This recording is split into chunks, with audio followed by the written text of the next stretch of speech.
So what is going on YouTube? Welcome to World Desert Championship Semifinals, GamerLegion A, Viper, TaToH, and Jordan versus Song, Bad Boy, and ACCM. We will have game number 1 coming in, which is in this best of 7. Let's point that out. It's a best of 7, and it is going to be a random map from the map pack as we jump into the first one. So welcome to... what is this map? This is a map that I've seen in 1v1 before. I'll have to open up. I think this map is it Sim? No, it's called Al Samim. Let's talk about this one as we have a pause immediately.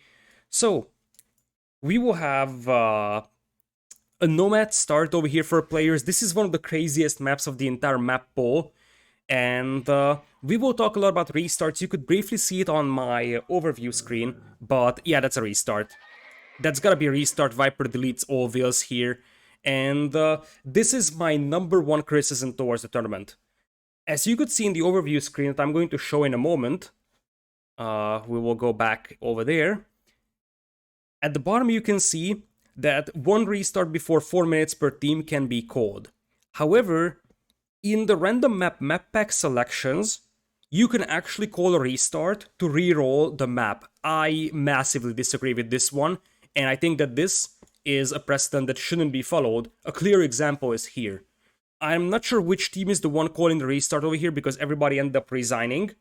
However, as I said, at this point, this is a very, very crazy and gimmicky map, and one of the teams just simply said, we don't play this. And I don't think that this should be a thing. If you actually want to enforce random map from the map pack, you can't allow teams to just say, hey, look, we don't want to play this one, and that's it. So why is this map so crazy? Number 1, it's super open. Number 2, it doesn't have traditional wood lines. Instead, you have these piles of wood, each of them having 100,000 wood on it. It's a nomad start. In terms of food, you have very, very little to work with as well, so you have these piles of berries that you can work with, some huntables. You also have relics here on the outside protected by these sort of nomadic NPCs that will attack you if you get closer. So it's a very, very gimmicky, very unique map. It usually goes crazy. I understand why the players don't want to play it. I just don't think that this should be a thing in a tournament semifinals that, hey, we're just going to restart to completely skip playing a map, right? So that's my main criticism here, that restarts are meant to be given in an effort to make sure that if you have a very, very unfair map or you feel like you had a disaster start, you get a chance to sort of redeem yourself. It is even controversial for, bad starts, because some say that, hey, if you lose 3 wheels to a board, do you deserve to have a second chance? Probably not. But mainly restarts are implemented because you want to have a chance to call a restart if your map script is very unfair, yet it's not an admin restart. So let's say you have all your gold on the front, and you are saying, okay, that's a little too risky for me, you can call a restart. That's understandable. But re-rolling the maps, this is something that I criticized in the previous rounds of the event, that I think re-rolling the maps is not supposed to be a thing. Because this way, as I said, one team just said that, hey, we don't want to play this one. So, yeah. To be fair, GL restarted because they felt Franks would be OP on this map. Maybe. You have to go for a lot of early farming, and your main source of food early on is that pile of berries. Still, as I said, regardless of why the restart is called, the fact that, you have a random map selected from a map pack, and then you just allow players to say, hey, we will not play this for any reason, that's not something that should work, because, the reason why you go for a random map from the map pack concept is because you want to see all the maps of the tournament being played. And yeah, that's the other thing. The fact that you go for a random map means that it's actually heavily luck-based. So if you get a map where your civilizations are slightly better than the opponent's civilizations, then boom, you actually got lucky there, right? For example, indeed on this map, Franks are very, very strong because, as I said, most of your food would come from that one deposit of berries at the beginning of the game, and that is actually fairly massive. Game started. Alright, here we go again.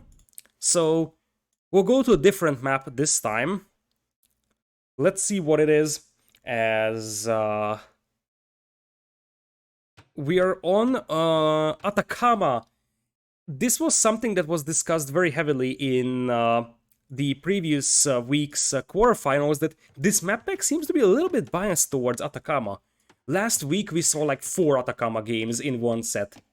So we're going to have Viper in the pocket in green as Lithuanians. Other side, we're going to have a Song as a pocket in Franks, potentially the weakest of all 3 players in Vietnam Legends. But still, the fact that he's a little bit more protected could give him a very, very nice edge.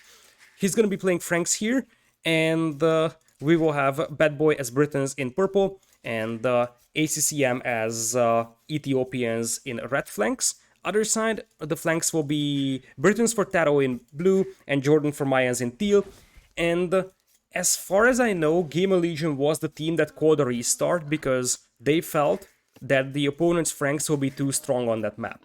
However, now they don't have a restart, and the other criticism that I had with the map pack is that there seem to be some very, very unbalanced maps over here that seem to be just the case here as well. Look at the relic spawns. 1 over here, and basically 4 of them over here.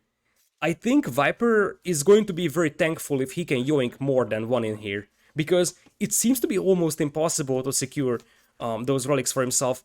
This might be doable, like the one that we have over here, and this might be doable as well. Maybe if they have momentum, they can actually yoink one of these, or maybe even both. But the relic spawns definitely do not favor GamerLegion. The Lithuanian player doesn't have any relics in the close vicinity. So we're gonna have Mayans, Britons versus Ethiopians, Britons in here. The north is gonna be Ethiopians versus Brits, which is fairly even in Feudal Age, will be slightly better depending on micro for Britons in Castle. Other side, Britons versus Mayans, that's somewhat even in Feudal Age, but once again in Castle Age, Britons should have a slight advantage over the opponent. We're going to have a lumber camp in the middle for Viper in here. For TaToH, he actually goes for the lumberjacking operation on the outside, and we'll have Jordan colonizing the middle as well with a couple of vills.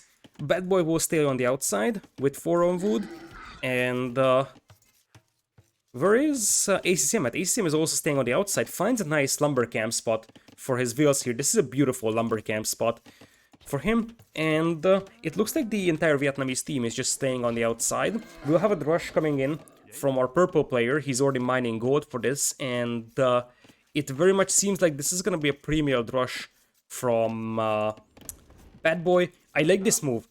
What he's doing is basically gathering a bit of a gold here. Did he actually change his mind or what? He's only at 6 gold on that vill, which shouldn't be enough for a rush. When this villager finishes this mill, the vill will drop off the 6 gold that he has. So you see that his gold count will increase by a tiny bit.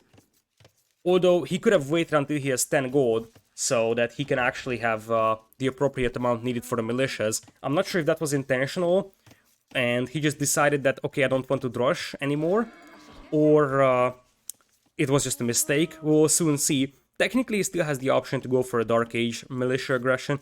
Some early wars from ACCM, and other than this one, it seems to be a relatively peaceful start for everybody.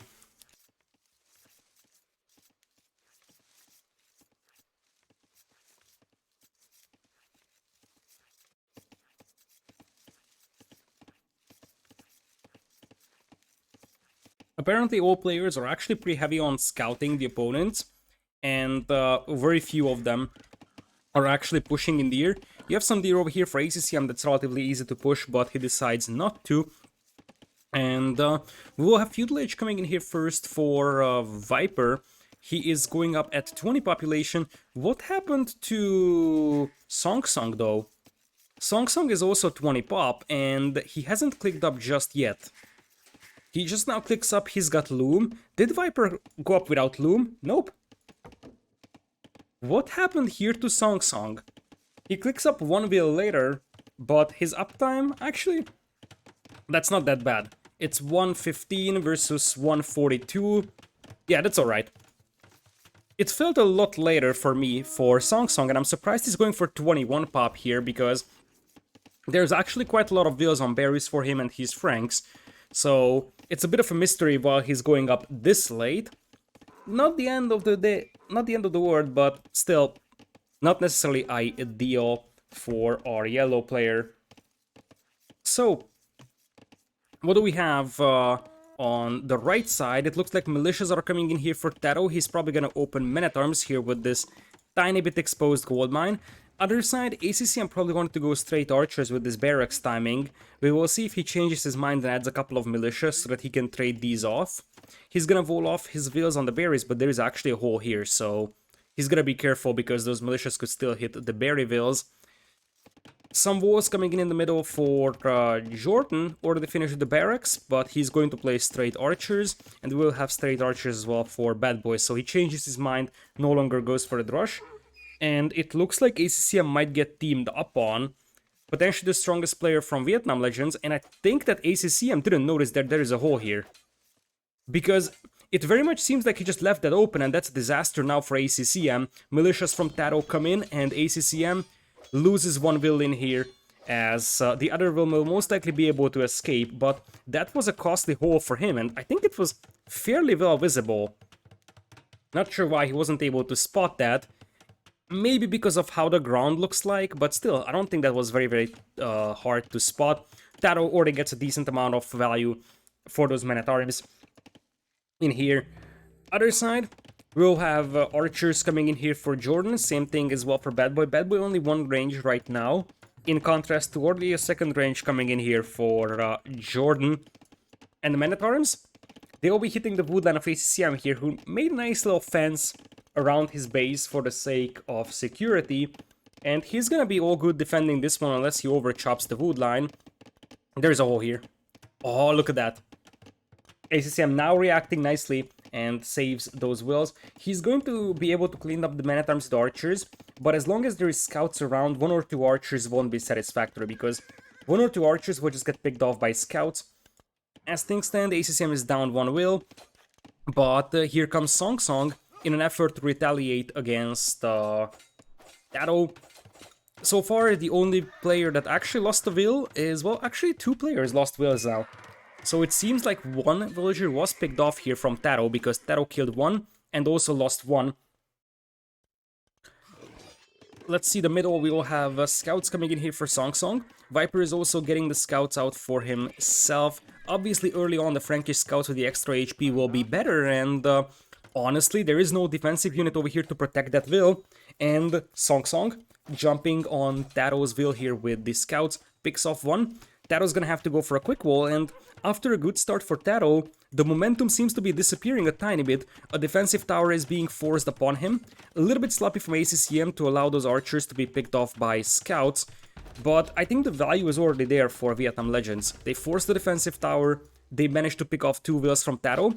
However, as I said, Jordan opened with double ranges immediately, whereas his opponent was only one range. So right now we have 6 archers in for Bad Boy, but some of them are moving through the middle. So only 3 defensive archers. Defensive tower comes up just in time though for Bad Boy. That was a crucial defensive tower because Jordan was pushing his gold mine relentlessly. Still, this woodline is gonna be exposed, but at least Bad Boy only lost one will here. Obviously it's a lot of idle time, but I think ACCM and more importantly Song Song might be able to compensate for those will losses over there. Vietnam is making mistakes here, like actually quite a significant amount of them, with losing those wheels, especially now that we have 3 wheels down for Bad Boy, but they're able to make up for them. So far, despite the fact that, you know, they are losing wheels themselves, I think they are pretty much in this game. They could be in a way better spot if they wouldn't actually, I'm not gonna say waste units like that, but I'm not sure how Bad Boy was able to lose 2 more wheels here when he had skirms and archers chasing those archers over there. Overall wheel count, as a result, is pretty much even. Viper's got a huge amount of scouts in the middle, though, so that's something that you gotta be careful about if you are Song. Viper already grabbed +1 defense as well, so those are actually very, very good at taking down archers as well. No upgrades just yet for Song, but I think Song wants to go for an earlier Castle Age, and on such an open map, that could be an absolute difference maker, because an earlier Castle Age would mean earlier knights, and just a couple of knights could be so devastating against either archer flank, to be honest. So, we're gonna have archers moving in here for Bad Boy as well. Jordan is on the defensive right now. He's got slightly better archer numbers than his opponent, and I like this little base over here protecting his wood line, as it seems like the yellow scouts are going to Viper's base. First to click up to Castle Age will most likely be Song, although it seems like he is missing a building. A blacksmith is just now coming in here for him to go up. Is he missing a building, though? He's gonna mark it. Now here comes the scouts from the Viper, and I am absolutely unsure if there is actually holes here for Song. I think there might be a hole here, and indeed he needs to rush up some walls to protect his vills, because here comes TaToH and here comes our green player Viper, and the timing on that bloodlines and the forging is gonna be extremely good here for Viper. This will come in just in time, and oh boy, all the advantage for Vietnam could be gone. Maybe, just maybe, Song went for a little too greedy approach, and he's gonna be able to click up, but he could lose everything here. Like, he's going to lose potentially 10, 15 vills here. Maybe not 15, but 10 seems to be legitimate, because he's already down 6, 7, and this is gonna be history. Probably this vill will also get picked off. So now you have only 29 vills for Song. The only way that he can actually make up for this one is if he can retaliate at Viper's base, and he might be able to do this. Now, the thing is that Viper has a lot of scouts on the field, so Viper can hold this one for a while. But if they can find a couple of low HP vills to pick off, they might be able to compensate for those losses. Still, at this point, the archer numbers for GL here are focusing down the pocket player. Vietnam will have to bring in the reinforcements to clean these up. So, now it is going to be some more scouts coming in here from Viper. Viper, as I said, has bloodlines +1/+1 on those scouts. Another will goes down from Song, and Song's eco is pretty much in ruins right now. So I don't think that he was very greedy going up here to Castle Age. It was more about the fact that he moved out with his scouts, and they weren't able to detect Viper's team just converging on this wood line.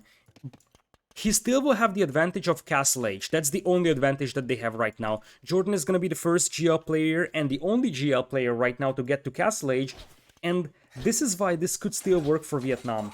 Jordan is going to be in Castle Age, and he's got 20 archers, which seems scary.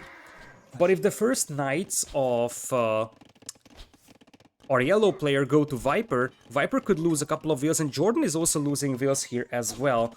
It's still looking decent for GL, but if Song is able to get a couple of knights into Viper's eco, like this gold mine or so, and start killing vills, he might be able to more or less compensate with the vill difference. He won't be able to come back completely, but they could build on the fact that they will have 3 players in Castle Age as opposed to 2 from the opponent. TaToH is just about to click up as the last player in the game. Crossbows coming in here, or soon to be crossbows from TaToH though, and this gold mine is very much exposed for ACCM over here, so he's in danger of losing that, as he will see the scouts, immediately jumps into the tower, but more importantly, ACCM is going to be off from gold for a moment. He does have another gold mine on the other side though, so he should be alright, as that's a disaster for ACCM. All the archers get absolutely slaughtered in here by the crossbows of Jordan, and right now they don't really have a good answer to that many crossbows from Jordan. Knights are coming in from a yellow player, but I just don't think that you have momentum here.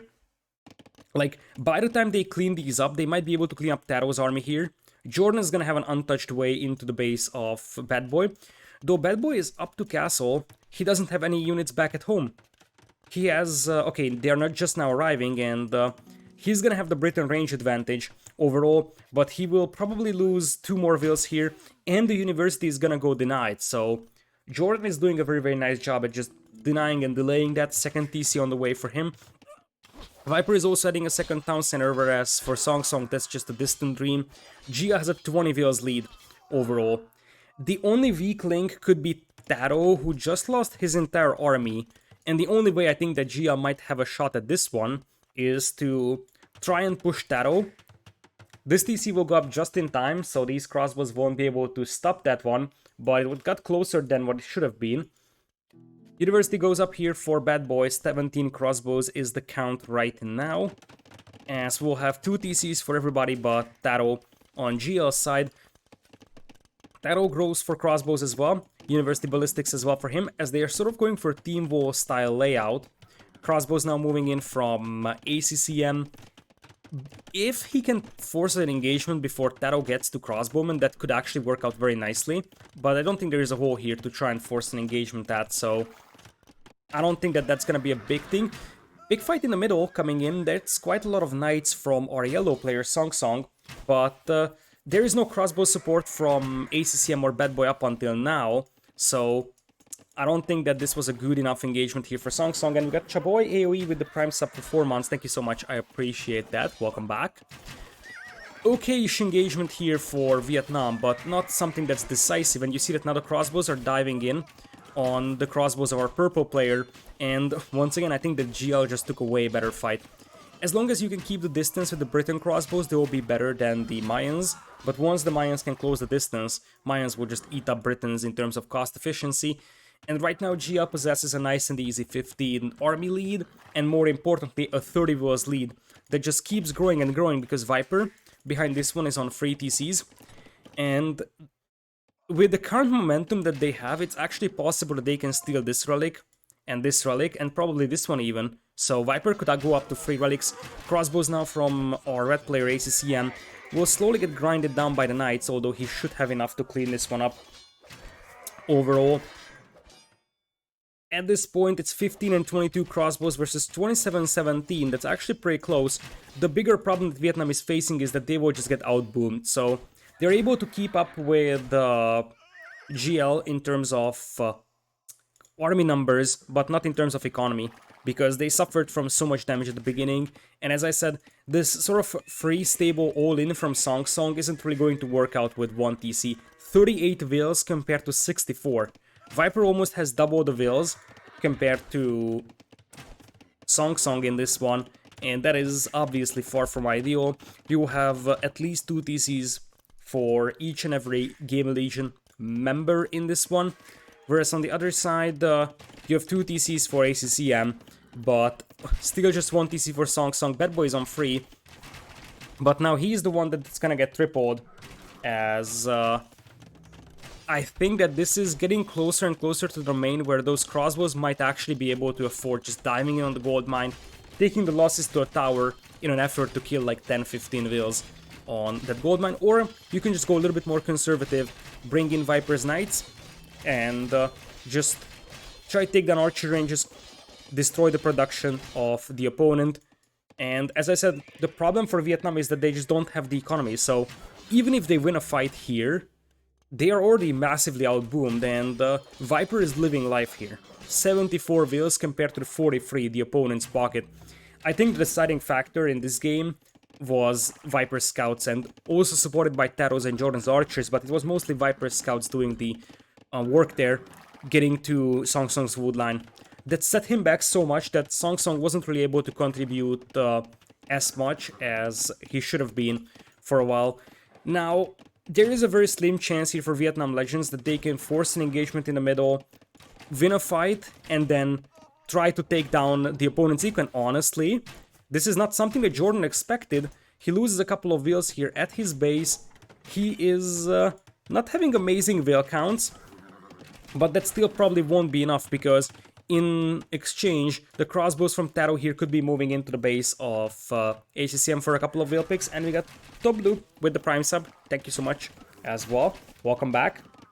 I appreciate that. What is the number below Vil number? That's the army number. This is Vils, army, and gray is idle Vils.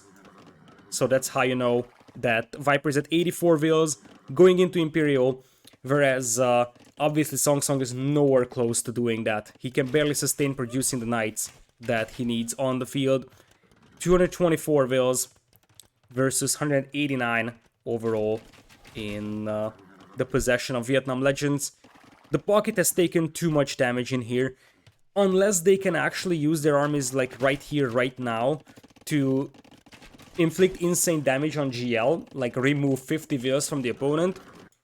This seems like a near impossible scenario for Vietnam Legends. Once Viper gets into Imperial, he will have +4 defense and Cavalier, and he will just steamroll everything. Viper is on 1 relic right now, but he should have no trouble picking this one up, and that should be 2 relics for him. That should be the maximum he can pick up, though. I don't think that he has access to others. And the Knights will now dive in on Jordan's eco, but honestly, they won't be doing enough damage here. So, like well, actually, that's like 5 wills down. But for 5 wills, you're risking the loss of 10 Knights, and replenishing those Knights is actually harder for Song Song than replenishing the wills for Jordan. And Unexpected Potting with the 15 months of resub. Thank you so much. I appreciate that a lot as well.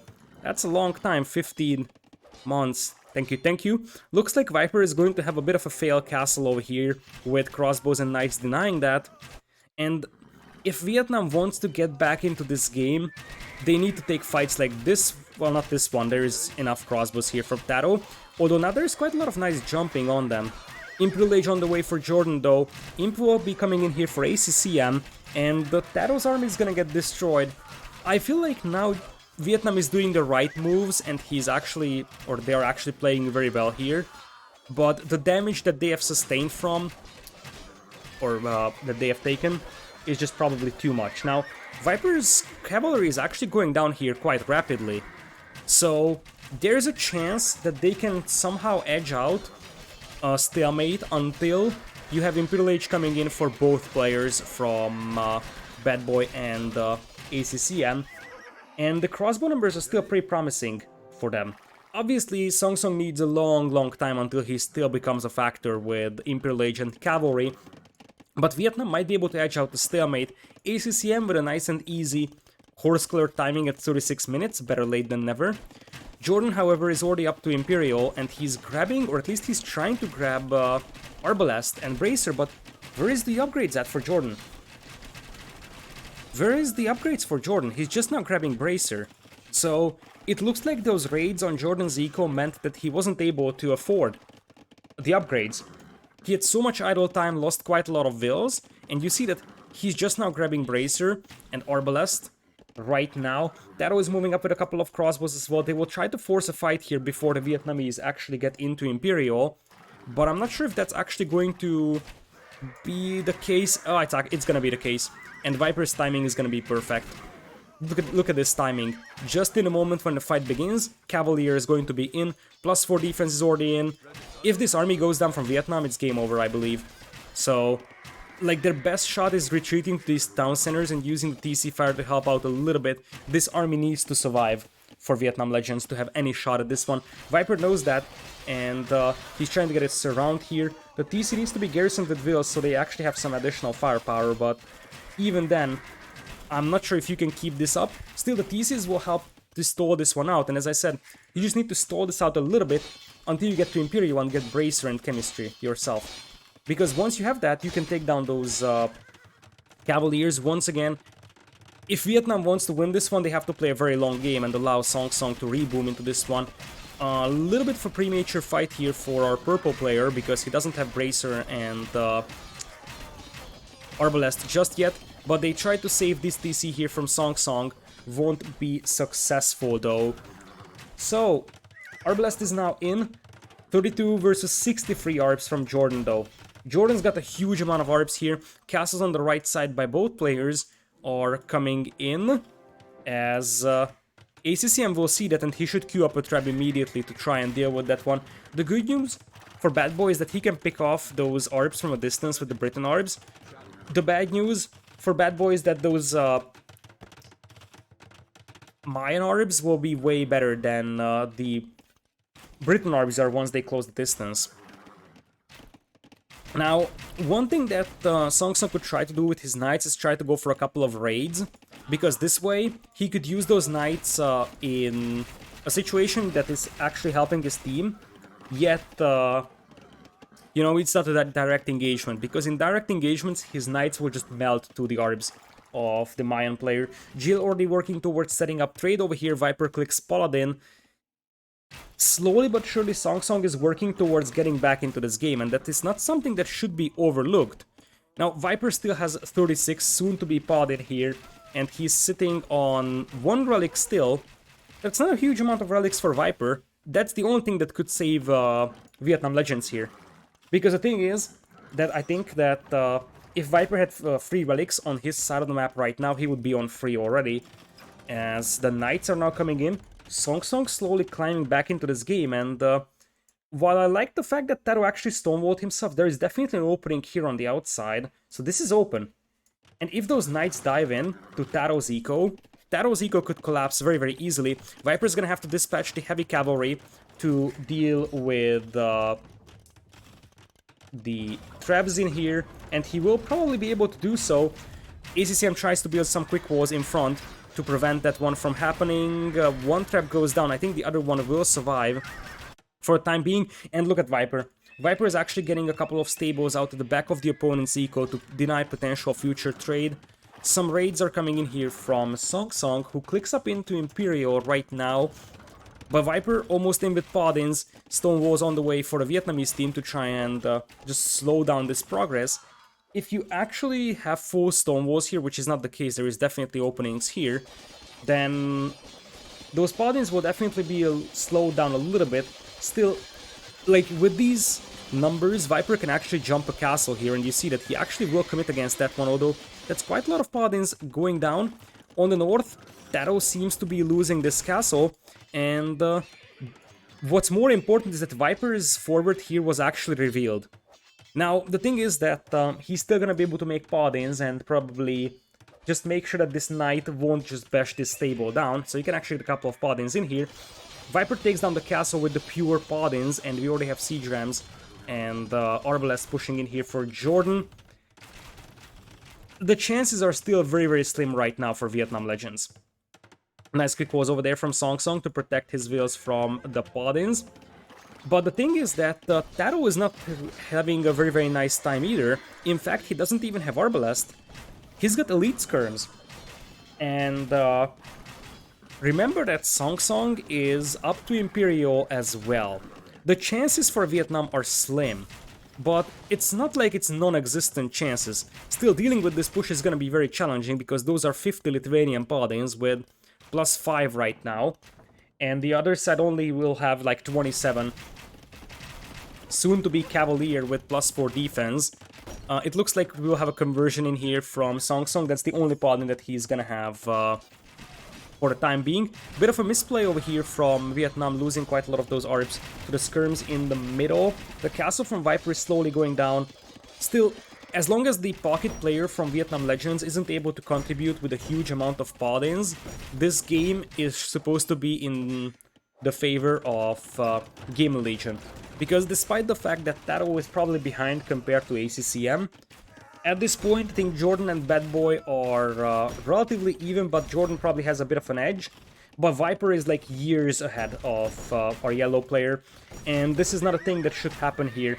You can't allow those Paladins to jump on your orbs, but it's not like you have any other choice here.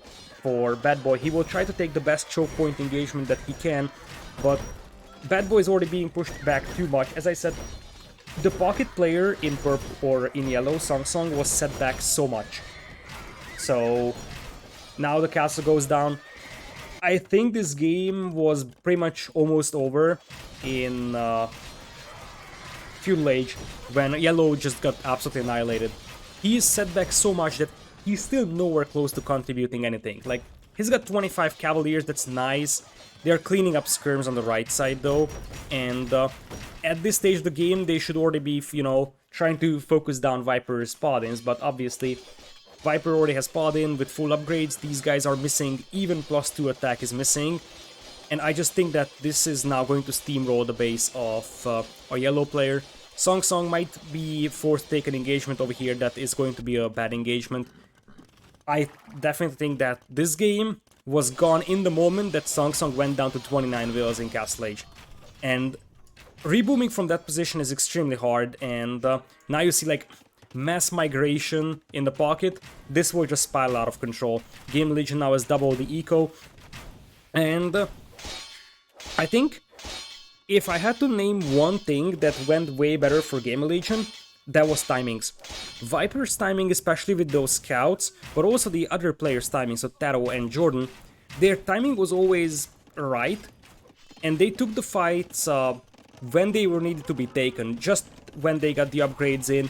They didn't lose considerable numbers at all, so that allowed them to just preserve their army numbers and always take favorable engagements overall. And as I said, Vietnam will not give up on this easily, but they are nowhere close to trading. Other side, look at GL's trade. We're talking about 49 trade cards already for TaToH. Other players only have 14 and 13 respectively, but this is actually the base of Bad Boy. I'm just going to highlight this. This is the base of Bad Boy. He's got no base. He's at 60 population or so. If you look at the left side, Viper getting the Paladins in there, this game is like Omega over. I'm not sure what Vietnam is hoping in. Like, they have some small progress trying to push TaToH, but that's nowhere close to actually turning this game back around. So now you're gonna have indeed GamerLegion edging out game number 1. I think the timeline is going to clearly show. Where is that dip at? It's here. You can't see the Castle Age timing for yellow because it overlaps with Heavy Plow, as Franks get that immediately in Castle Age. But this dip that you see over here, that's exactly what basically finished off the game here. Ever since then, you see that the overall population share of our yellow player, so Song Song, was just gone. Like, by the time he was able to start contributing again, it was too late. Viper got up to Paladins. Jordan never lost huge army numbers. He always had his archer numbers preserved, and that helped him quite a bit as well. TaToH was sort of serving the role of the punching bag. You see that he definitely got sort of annihilated here. His army numbers were disturbingly low after like minute 38 or so, but in exchange, he was just absorbing damage and slowly dying, and also slinging his team because he actually had just 4,000 trade profit, but he's got 50 trade cards. So the reason why TaToH's army numbers were so low is because he decided to, instead of, make a huge amount of army, he's just going to go for like full trade and just help his teammates that way.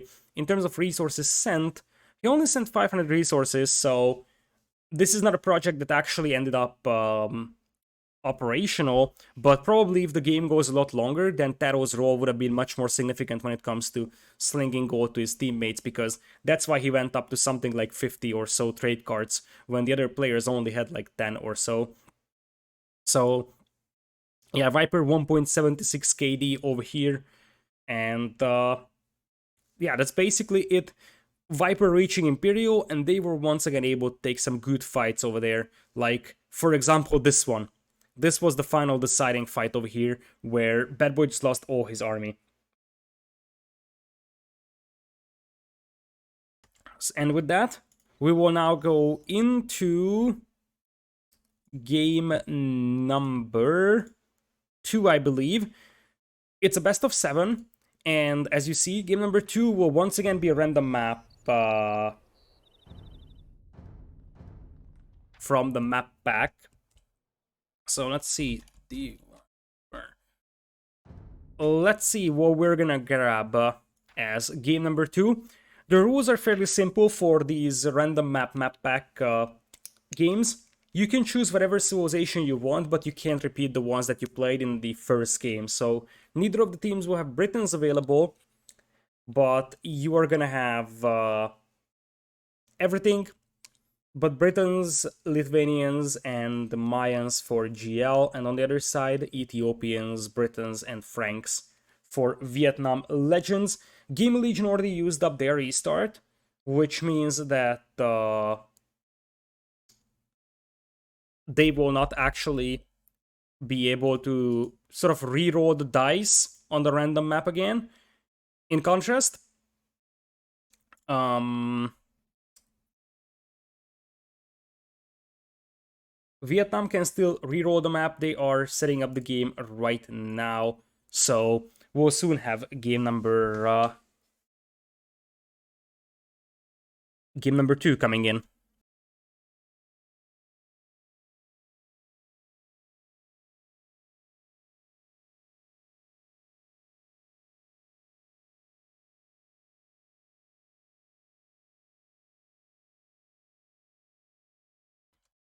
Okay, so as I said, random map from the map pack.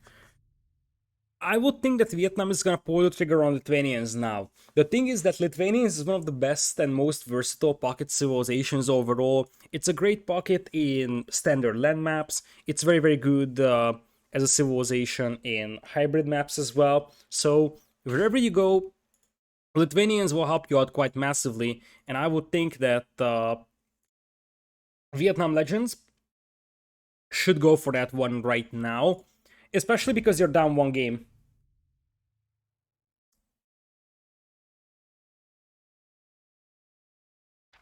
So it looks like everybody is ready. GL will go for the same layout, so TaToH Jordan flanks, Viper pocket. ACCM will be playing flank here, and I would assume that Vietnam stays with the same lineup as well. So Bad Boy is gonna be playing flank and pocket for Song Song. I think Song Song played a very, very good pocket. In fact, he has played an exceptionally good pocket until he got annihilated by scouts. But I don't think that he played badly. It was just one bad situation that ended up finishing him off completely. Before that, he was using his scout or scouts to a very, very good efficiency overall.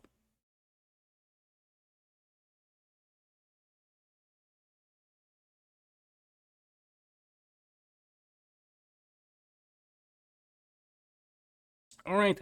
So with that being said, no games just yet. We will have okay, Song Song is gonna be playing pockets, so that we know, and Bad Boy is gonna be playing flank. After this game over here, so after game number 2, we'll have a best of 3 subset. So as you see, 3.1, 3.2, and 3.3.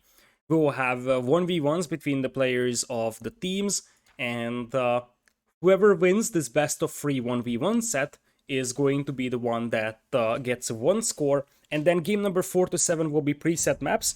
The preset maps have civilization pools that you can choose civs from. So game number 4 to 7 won't be hidden. Well, it's going to be hidden free pick, but only from a civ pool, not a complete free pick. Overall, none of these maps I have seen being played in this tournament, I believe. So Danakil, Arctic Circle, Sonora, and Red Sand, they are all new to me overall. What happened to White Wolf, Palace, Brazil, and the Finland teams? Brazil lost to GamerLegion in the quarterfinals. Finland lost to... No, wait, Finland? Finland is around still. White Wolf Palace, that was a big upset. White Wolf Palace lost in the round of 16s to Rulers of Rome. So that's why White Wolf Palace isn't around. Yo, Lix, and Vivi just lost to Kamigawa, Ganji, and Vodka, I believe. Still no game. So we're waiting for the players to get ready. And then we'll jump inside to game number 2 only. Things are going rather slow, so this could be a long set. But once it's finished, we're going to have the second semifinals as well. And tomorrow, Grand Finals. I will try my best to upload both of the semifinals before the Grand Finals. And with that being said, we can jump into the next game over here, as that is going to be on... I think this map is called Arctic Circle. I wouldn't be surprised if it was, because it very much seems like it. Because the first two games are random maps, that means that there could actually be repeat maps in this case. And we're going to have GamerLegion on the right side of the map in cold colors, with a bit of a capture age leg spike. We will have a restart. Yay! It looks like this time Vietnam Legends is the team that doesn't like the map, so they will just say, okay, whatever, we're going to use our restart to just reroll the dice. Have I mentioned that this is a bad concept?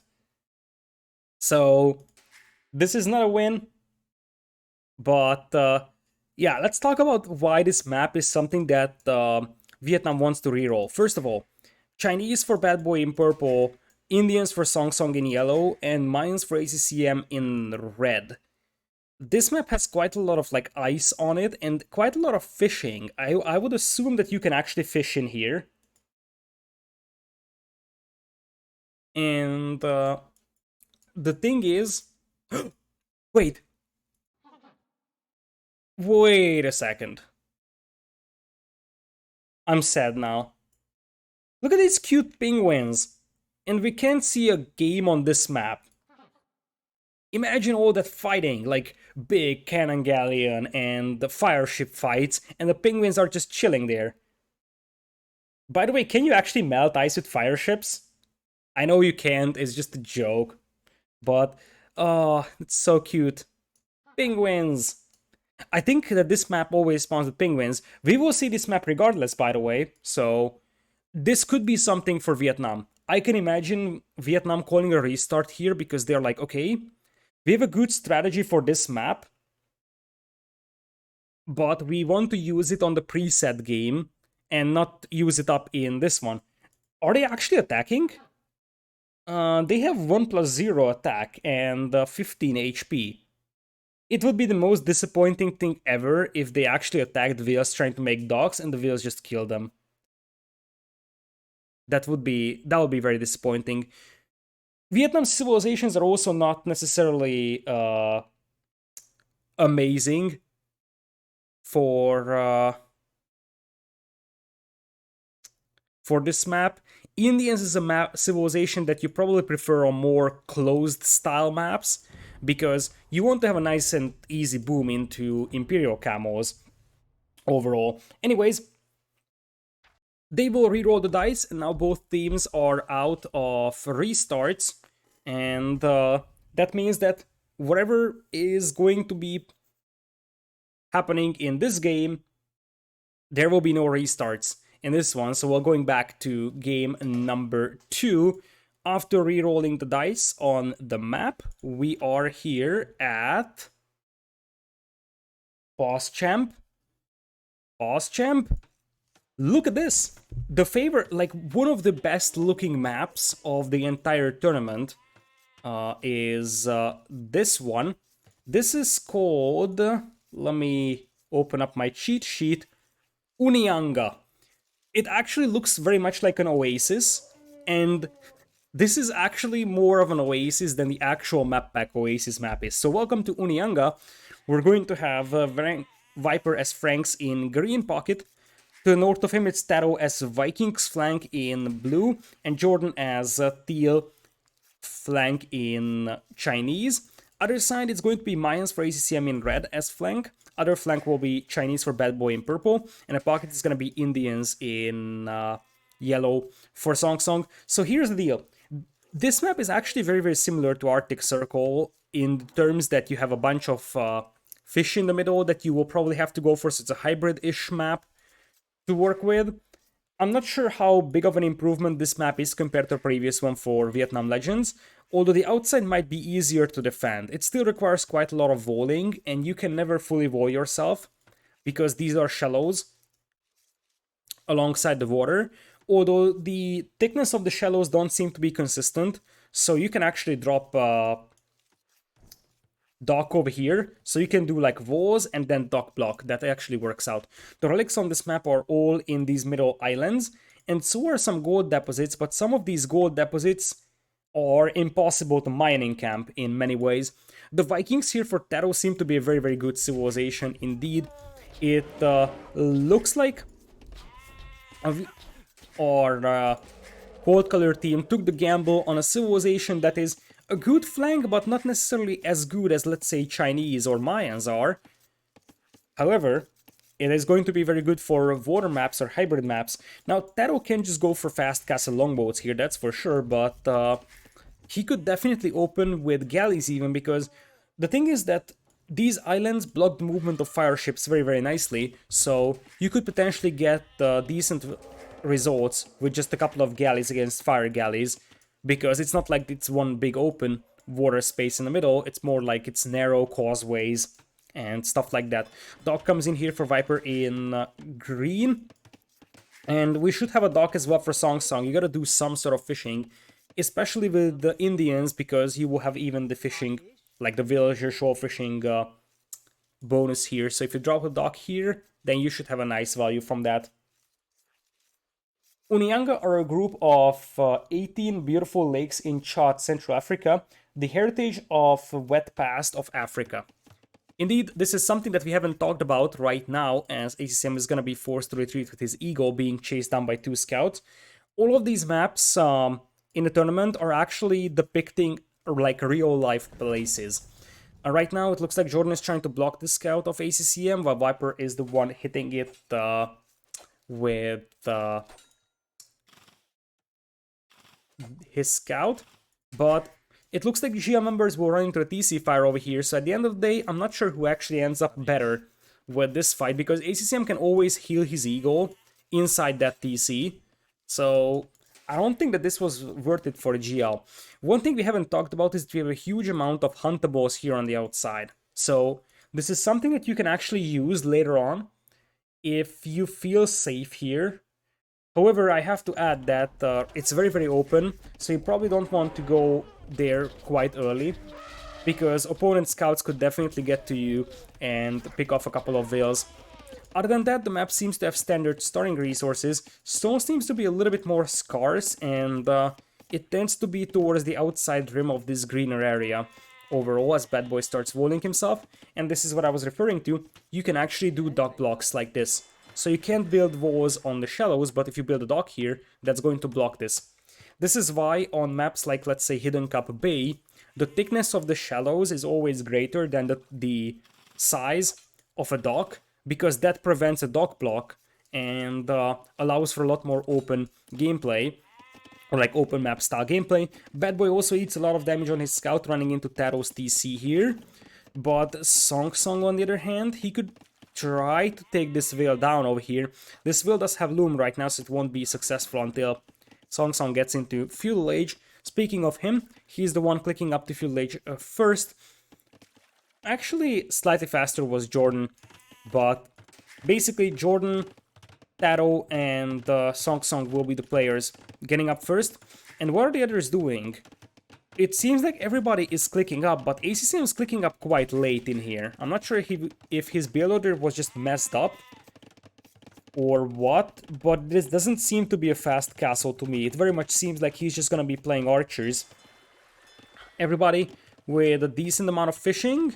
Second dock already coming in here for Song Song, so it's possible that Song Song will just war himself, and indeed, look at this. He's sending 4 to gold, so it very much seems like he wants to go for a water fight here with the pocket. Whereas on the other side, we're going to have Viper going for a fast castle. I like this. Especially if your opponent is just going for like water engagements. Viper could definitely go for a fast castle play here and then just go knights. And the thing is that these walls will be hard to defend. You have to protect a quite significant length of wall. You don't have any land army because most of the people will be focusing on water fighting. So this could be a nice one from Viper. Alternative is that he could go for fast castle and into fire ships and just snowball the game on water. That could also be a possibility. But his fast castle should be pretty clean over here. He sends a couple more Veils to berries. Feudal Age is in, and indeed fire galleys are on the way from Song Song from Double Docks. And we're gonna have fire galleys as well for ACCM. Vietnam should soon notice that one of the GL members will not be reaching Feudal Age, and it's going to be a fast castle from Viper. If you add it to the fact that TaToH is Viking, so he's gonna have a very strong economy, goes for demos to start with, only one dock though. So it looks like TaToH will play archers. Indeed, it's a double range play from TaToH, and Bad Boy actually sees the double ranges, so he's gonna be prepared. He also goes for double ranges himself in this one, as Song Song finds Viper's fishing eco. It's definitely going to help if they are able to finish off Viper's fishing eco here, but I'm not sure if this is gonna be able to stop this fast castle. I think Viper is in a good enough position to finish this fast castle himself with the deer push, and also, as I said, he's got a bunch of Veils on berries. He will lose a couple of fishing ships, but that's not the end of the word anymore. Let's see the fire galleys coming in here from ACCM though. They are pushing Jordan back, and it looks like GL has no players playing water. That feels a little bit too ambitious to my taste. Now, as I said, Viper could definitely think about trying to regain water control here, but the thing is that if you lose your fishing eco this early and your opponent still has it operational, then they will catch up to a fast castle quite nicely. TaToH, he has a demo here and he's intentionally leaving this open. He could dock block this if he wanted to, but doesn't want it. He wants to wait until the opponent's army comes in here and he wants to demo them. That's such a TaToH style gameplay. TaToH loves to play with those demos. So Viper is going up to Cancel Age, but as I said, if you're going to look at the economy of Song Song, who is having the fishing eco now that Viper has lost it, Song Song's Castle Age time is not gonna be that much worse compared to Viper's one. Now, nice cleanup over here from TaToH, and while the water advantage clearly goes into the hands of Vietnam, the land advantage will be on the side of GL, because guess what? ACCM is just now dropping his first archer range. He's gonna be forced to make a defensive tower, but wisely waits until he sees where the archers are attacking, and this is the place to make that tower at. I like this blacksmith wall as well, because this will guarantee that even if the archers break in, they can't actually push this one. Water seems to be in the hands of Vietnam already, and even this dam was gonna be destroyed here very, very easily. So, unless GL can do something on land, then they are in trouble, because the economy for Vietnam is much better. And as I said, look at Viper. He's up to Castle Age. His opponent on the other pocket in yellow will not be that much delayed in terms of Castle Age timing. The problem here is that he's not walled though, and this is a massive disaster for Song Song. Their entire strategy was based on the fact that they play water and they don't actually have to like fight on land, or at least not that much. This is a big disaster here, and you can see that now Song Song is scrambling like crazy to try and help out. Archers coming from TaToH, and oh boy, I think Song Song could throw the entire game away for Vietnam. I'm trying not to say throw away, because that's a little bit disrespectful in many cases, but what is this even? What was the concept here? Did he think that his opponents will never hit the pocket? I mean, two of your teammates are fully walled. How on the earth are you not walled when the strategy of your team is that two of you go for water? They might have assumed that the opponent goes for water as well, but they saw the archers here from Jordan. They saw the archers from TaToH. They knew exactly that there is two players going archers. And yet you still don't have walls, and you can see that this was full panic mode here from Song Song. And now Song Song lost 3 Veils. The good news for him is that he's got fishing eco. So unlike in the previous game, where he just got destroyed because of a mistake like that, this time he will be able to compensate with fishing eco. So you see that his eco is still better than Viper's eco. But the problem here for Song Song now is that he was forced to make a defensive tower, he had to scramble for defense, and in general, the problem here for him is that, you know, they would have had a huge advantage by winning water. Because GL wasn't able to hit ACCM, GL wasn't able to hit Bad Boy, so everything was set for the great game plan. That you have everybody walled, GL can push them and we will just outboom them on water. But then, for whatever reason, Song Song decided not to wall at all, and guess what? He got pushed pretty heavily, so the majority of the advantage that they had is now gone. Still, they have a 4 villagers lead, but at some point, this was a 10 villagers lead or so. That is because Song Song ended up losing quite a lot. Now, as I said, the good news is that ACCM actually cleaned up the fishing eco of the opponent, that's why he has 9 villager kills. And Viper is only on land. Now, he's Frank, so he's gonna have a decent land boom. And once again, it's the setback that we're talking about. Look at the vill count of Viper and Song Song even out. It evens out because Song Song was forced to make a defensive tower and he can't add additional TCs. He's forced to make camos. Look at how much army Viper is making. 0. Viper will have an untouched boom here, or so it seems. Well, he made a couple of knights, but they have barely any upgrades, so I wouldn't really call this a big investment by any means. But yeah, the problem now for Song Song is that he's being set back really badly by that disaster in late Feudal Age, and like he's just about to drop a town center. Viper potentially could outboom him really badly over here. It's not a lost cause, but you see that Vietnam had a big vill advantage thanks to the fact that they had fishing eco, and that's all gone because of mostly this one. Because the other 2 flanks are 1 TCs each, so it's not like TaToH or Jordan are outbooming ACCM or Bad Boy. It comes from the fact that Viper now has a 10 vill lead compared to Song Song. So that vill lead is increasing dramatically for GL. Like 5 minutes ago we had a 15 vills lead for Vietnam, now it's 10 vills lead for GL. And he's just now rushing up the second town center, sure, but by the time Song Song catches up with Viper, Viper could once again get to Paladin, and we could see the same thing as the previous game. The pocket player of Vietnam Legends suffers from a massive damage in like late Feudal, early Castle that sets him back very heavily, and then Viper just outbooms him and finishes off the game with heavy cavalry before the yellow player could actually go for like heavy camos or imp camos. Now, truth being told, these camos will be able to outrun these crossbows on this side. TaToH actually goes for a huge amount of crossbows here. His numbers are actually better than that of Bad Boys. But yeah, the best thing that Song Song could do is just try to be active with these camos and try to go for a couple of raids. Either double one of the flanks from GL and just sort of punish GL for Viper booming by destroying one of the flanks. Or the alternative is that you try to raid Viper as much as possible. In this one, it looks like they will actually decide to double down on one of the flanks, and it works out nicely. A couple of vills go down here from TaToH.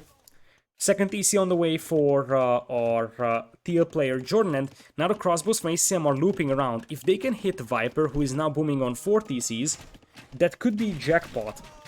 As I said, Viper is going for a very, very greedy boom here. So in this situation, it is best for Vietnam Legends to either try and hit him, or try to just destroy the flanks and punish GL for that.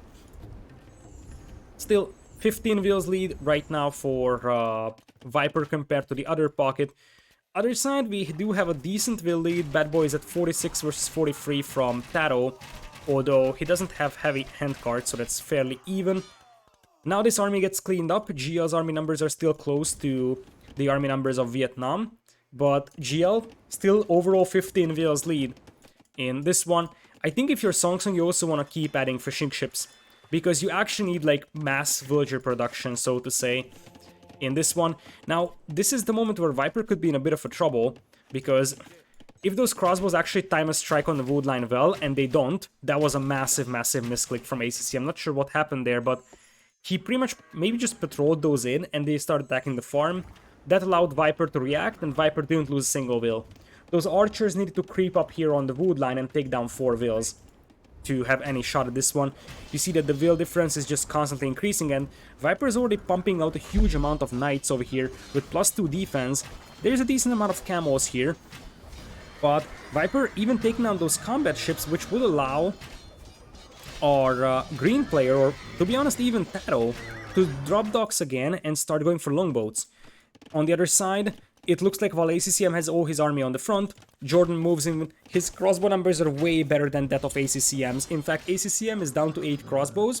Jordan, welcome to the party. He's got 18, and now ACCM is the one in trouble. On the north, it looks like TaToH is going to lose his army once again, which is sort of a disaster because TaToH is not far away from Imperial Age here. TaToH seems to be the one that could be the player to kill for Vietnam, but it's hard to see that. It looks like Jordan won't overcommit. The good news is that ACCM has flags on these buildings, and Jordan doesn't know how many archers are inside, so I think Jordan believed that ACCM has more. Had he known that he actually has way more crossbows than ACCM does, he probably would have just tried to dive in here to the gold mine.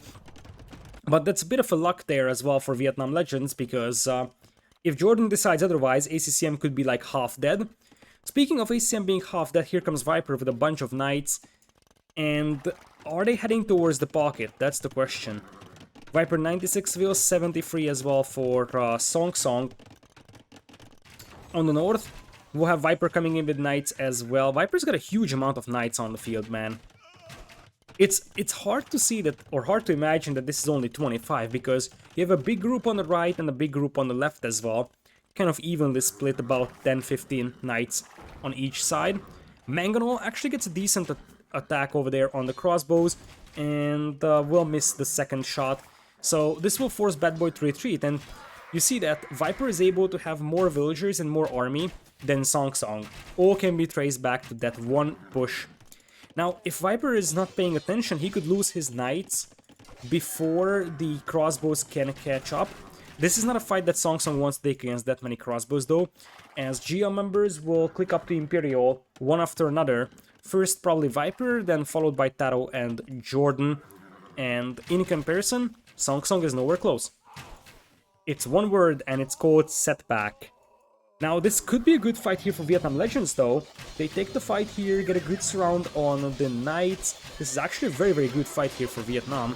They clean up Viper's knights here on the southern part of the map, and they're also successful dealing with the crossbows of Jordan.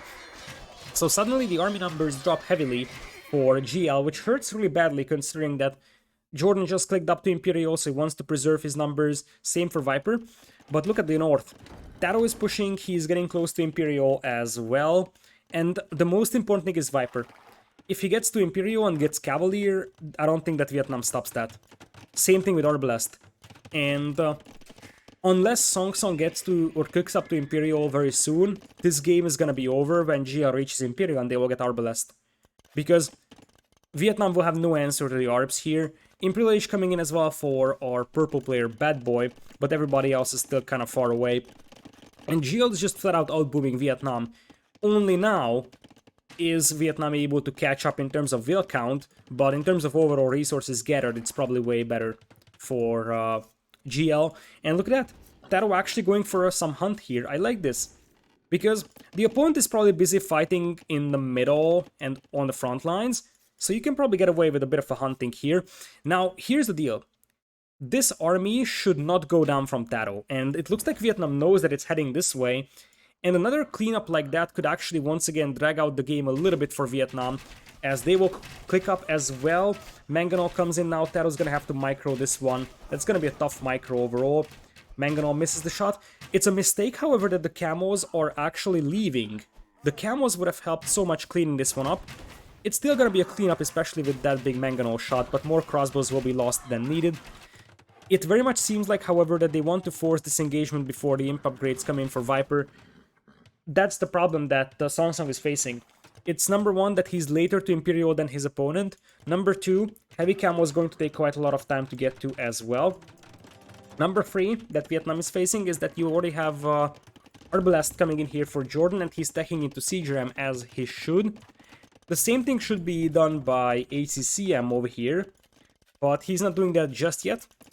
And for TaToH, he's ready to get into Imperial as well. Army numbers are still pretty close. This DC is probably going to be history. When Viper gets Cavalier and +4 defense, he will dive in on this one. Bracer on the way for Bad Boy. This could help slow down Viper's push. He needs to be careful. He can't engage this directly because the combined forces of Cavalier and the Arbalest will just annihilate his force, especially because he doesn't have Arbalest himself.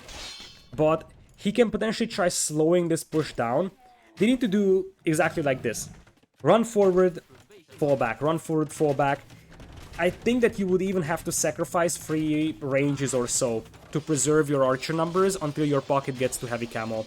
Once you get there, you're actually all good. As Disaster on the other side, by the way, Imperial H still not in for ACCM, and now Jordan shows up with the Arbs. They actually stop this castle, breaks through the walls, and with the support of Viper's cavalry, ACCM is down to 13 army. Even if Vietnam holds the north, I don't think that the south can be saved easily. And once again, I feel like GamerLegion's pocket is just contributing a lot more in this early Imperial Age time frame than Vietnam's one. Like you see, heavy camo's 140 away, Paladin is 150, and you want to have Imperial camos by now. ACCM losing a huge amount of wills here to the counterattack, and he just doesn't have the force to stop this one with. He is gonna have like 17-20 Arbs, as opposed to 48 and 6 siege rams. ACCM won't be able to hold this one alone, so he's gonna need some sort of support, but it needs to be imp camos, because even heavy camos will die to Arbs. Imp camos might be enough to fight that, but even then it's going to be tough. GL now has a 30 wills lead and an army lead, and as I said, the fact that they were able to inflict quite a lot of damage on Song Song meant that he was set back so much that now GL has a massive advantage in early Imperial. So now heavy camo is in. This might be the biggest fight of the game right now.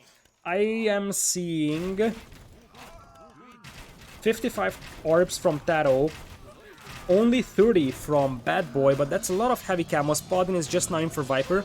Heavy camos are missing the Blast Furnace upgrade as well, and that's actually a very, very good fight as well for GL. The Paladins are able to hit the Arbalests. Still, that's quite a lot of camos in the party, but I think that the next wave should be able to finish this one off.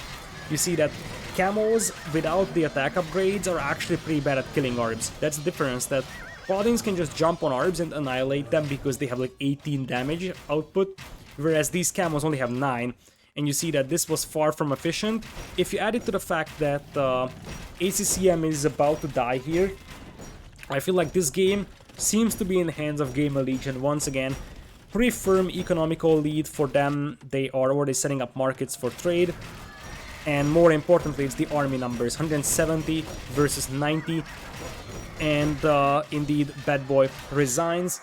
And with that, GamerLegion takes game number 2 over here as well. And this is what I was referring to, that GamerLegion won 3-0 against Heresy.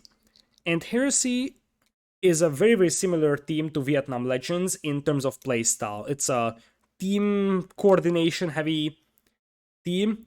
And the fact that Heresy was defeated by GamerLegion here, at the beginning of the set I said that a 4-0 is not impossible. As things stand, we're actually going for that at a quite rapid pace. Now here comes the 1v1s, but that just makes things worse for Vietnam Legends, because I think that 1v1 skill-wise, GamerLegion is far ahead of the Vietnamese team. So this is the stage where you're gonna have GL members.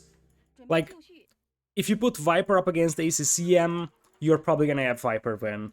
I would think that TaToH is gonna be able to beat whoever he gets, and same thing for Jordan. And that would be a 3-0 in a best of 7. And they would go into game number 4 with a match point. That would be very, very disappointing for a Vietnamese team. So you see, now we're going to best of 3 1v1 stage. So the way that this works out is that game number 1 in this subset will be Vietnam chooses one map and one player, and GLA chooses the player to face Vietnam's player. What this means is that whoever Vietnam chooses, GL has the chance to react to. And if you pick ACCM here, GL is gonna pick Viper most likely. I think that this actually favors GL here in the first game by a massive margin, because they want to be the ones that react to the opponent's player first. because they probably want to leave Viper to ACCM just because 1v1 skill-wise, these are the two best players on each team. And then just have Song Song and Bad Boy versus TaToH and Jordan, whichever they get.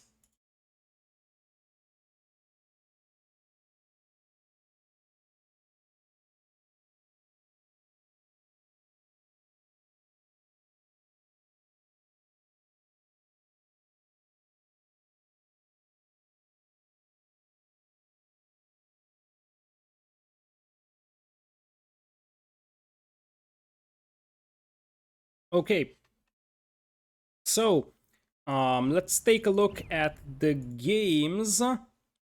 So who's gonna play? That's the first question for Vietnam. Vietnam is the one deciding the map and deciding on the player that's gonna play. So let's see.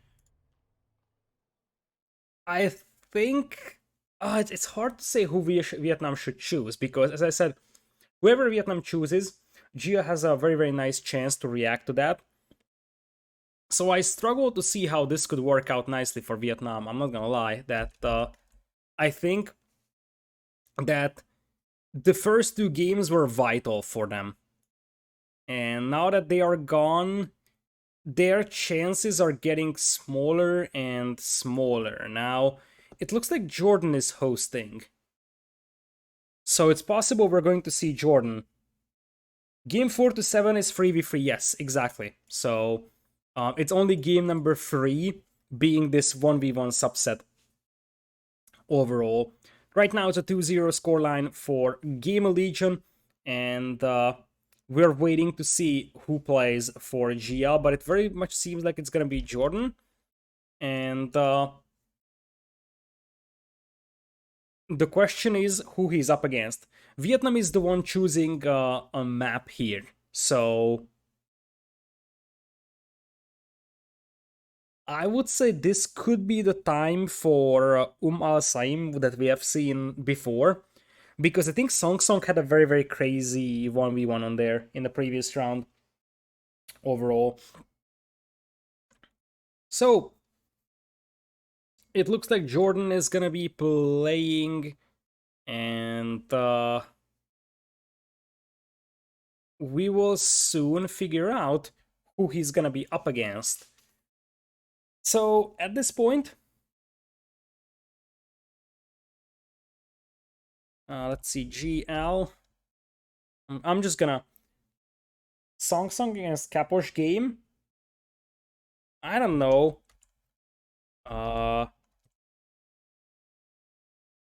You mean Song Song is playing game against TaToH?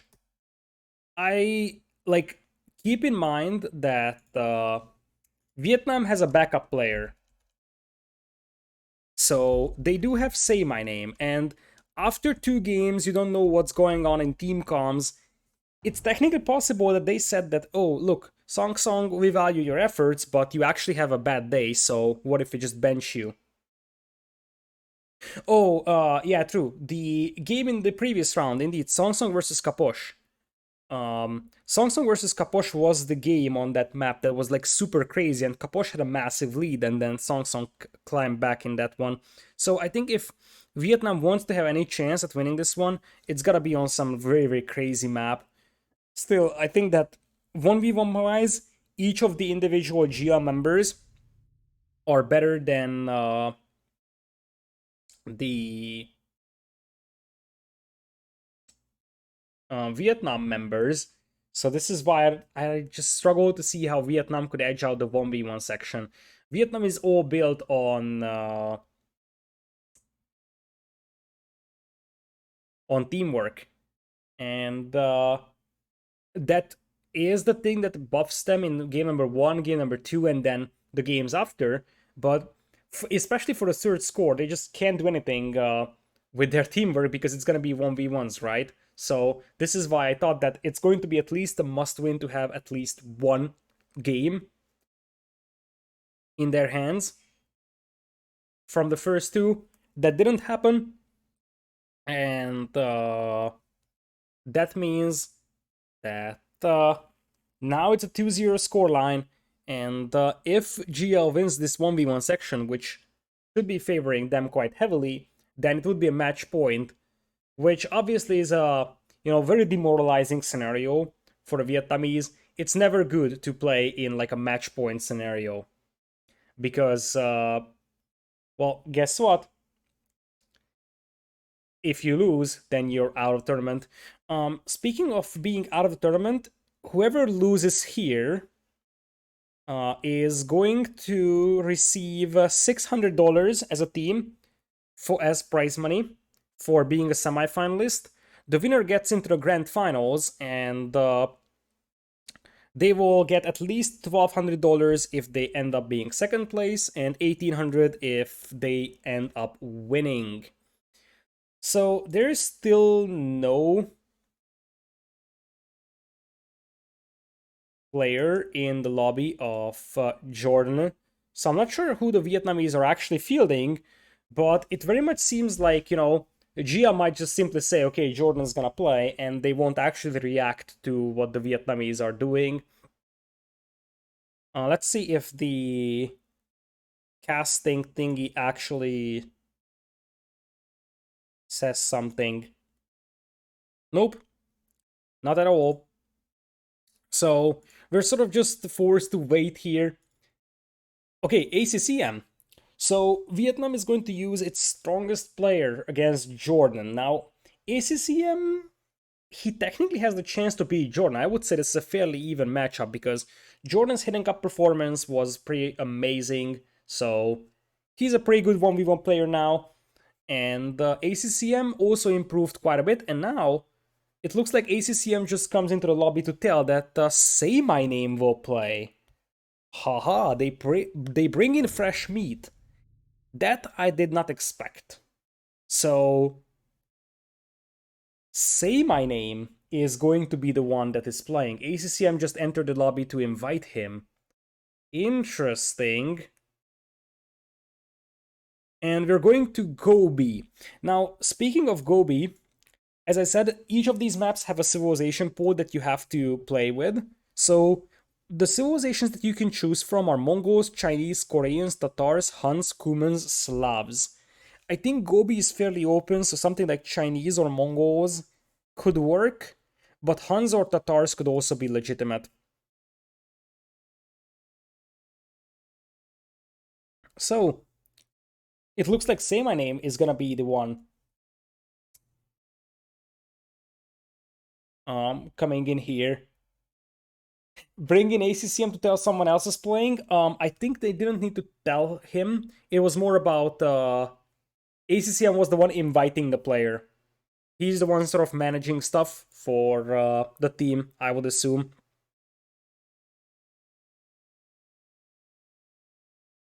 Okay.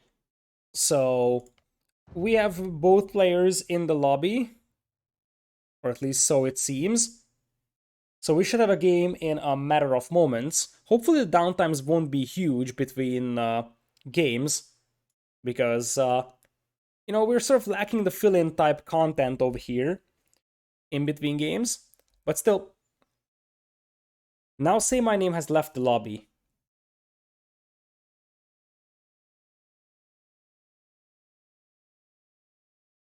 So it's gonna be a little bit more waiting to be done over here.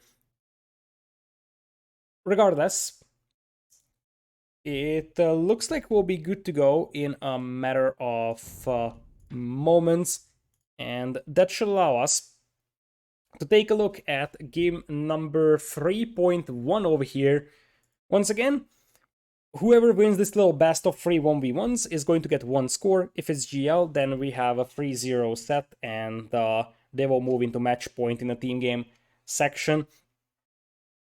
This is the slowest part of the tournament, by the way. One of the reasons why I don't necessarily like this split it into 1v1 style thing, because it takes so much time until teams figure out, okay, which map are we playing? Which players are we playing?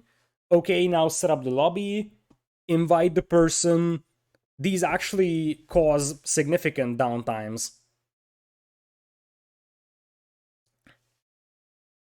Alright, It looks like the players are in, so we are good to go. We're going to Gobi, which is, I think, one of the more like well-known deserts of the world. Once again, depicting sort of real-life locations. It is an interesting concept, that's absolutely true. It reminds me quite a bit to it, like ECL format, where there were some 1v1s as well, and here we go. So game number 3.1 coming in here. We'll jump into Gobi with a 1v1. We're going to have Jordan on the south playing as Chinese in red, and to the north it's going to be Chinese as well for Say My Name in blue. Probably the best like general purpose civilization of the game in this one, with a bit of a lag spike from Capture Age. So let's take a look at how this map looks like. It very much feels a little bit like Lowland, but you have your gold mostly on the outside, so you don't actually have gold in the middle, unlike Lowland. It is a bit of a mixture of the Lowland maps that we have seen in Red Bulls in many cases, and in style it's a little bit reminiscent of that Mangrove map that Hidden Cup had. Obviously, this doesn't have amphibious terrain, but in terms of the concept that you have most of the wood on the map in the middle, in like these smaller patches, and you're gonna be fighting in between these, the concepts are actually very similar. It very much seems like the only accessible stone on the map is surrounded by wood, so you won't have a huge amount of stone to work with, which means tower rushes seem to be impossible overall. Other than that, starting resources seem to be relatively standard. You have one big gold mine, and another big gold mine actually. So instead of 7 plus 4 plus 4 gold tiles, you have 7 plus 6. The gold isn't actually plentiful on this map. There is 4 tiles of neutral gold here, and 3 tiles over here. Oh yeah, there's 3 more tiles here. Hold on, something doesn't add up. Let's count gold mines. 7 for Say My Name. 6, 3, 3. Compare it to Jordan. 6, 7, 3, and 4. One of the neutral gold mines, I assume that these are sort of classified as neutral gold mines, actually have an extra tile of gold. That feels a little wacky. Now, I don't think this is gonna be like a deciding factor whatsoever. However, we have to add, indeed, that this deposit has one extra tile of gold, which benefits Jordan a little bit here, overall. Also, relic spawns. Look at this. 1, 2, 3, 4, 5. Basically, massively favoring Jordan once again. So the map generation gods are apparently favoring our red player over here, because both in terms of those neutral golds, both in terms of the relics, that seemed to be an advantage overall for Jordan, who is now pushing in there from the bottom of this pit. We're going to have 4 on wood here for Jordan, and only 3 on wood for Say My Name. So Say My Name wants to open with scouts, whereas Jordan seems to be working towards archers, or more importantly, I think men-at-arms opening could be something that Jordan thinks about. Because if you assume that your opponent is going to play scouts, as this is a fairly open map, you can open men-at-arms and go for a direct push on the berries or the wood line of the opponent. So now we're gonna have all the Ibexes being pushed in here by Say My Name. There's definitely some Ibex. This is an Ibex being pushed in, but he also has deer in here. So in terms of food spawns, it seems like that is actually better for Say My Name. Look at this. There's a bunch of Ibexes over here, and he also has deer. Compare that to Jordan. Jordan's deer is here, but his Ibexes are nowhere to be found. Like, there is a couple of them over here, but they're so far out. So, This map balance seems to be kind of wacky. It also seems like Jordan missed out on 2 of his sheep, which means that he will be forced to send out a couple of vills to take the Ibex over here. As he was pushing deer, he wasn't able to explore 2 of his sheep right now. So I think the early food eco is going to be way better for Say My Name. Drops some farms, and look at this. He even has Ibex here. So while Jordan actually is benefiting from the better relic spawns and this extra tile of gold in the long run, short-term map advantage is actually on the side of Say My Name because he's got a lot of extra huntables. Needless to say, it's actually quite sad, I would say, that the map is this unbalanced, because this is everything but a balanced map as things stand. Alright, some small balls coming in here for Jordan as like a partial protection to his base.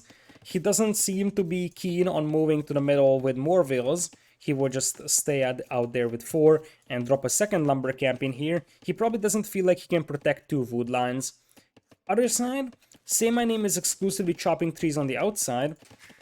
Going up the Feudal with 22 vills as Chinese. Jordan clicks up 1 vill later, but he only has a couple more seconds delay, so it looks like the idle times were way better for Jordan actually.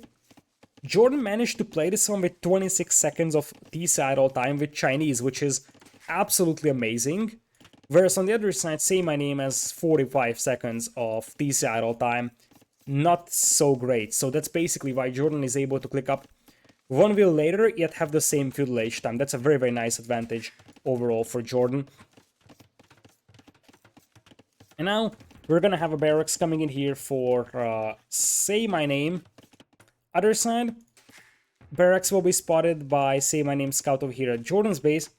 Jordan still is missing out on 2 of his goats over here.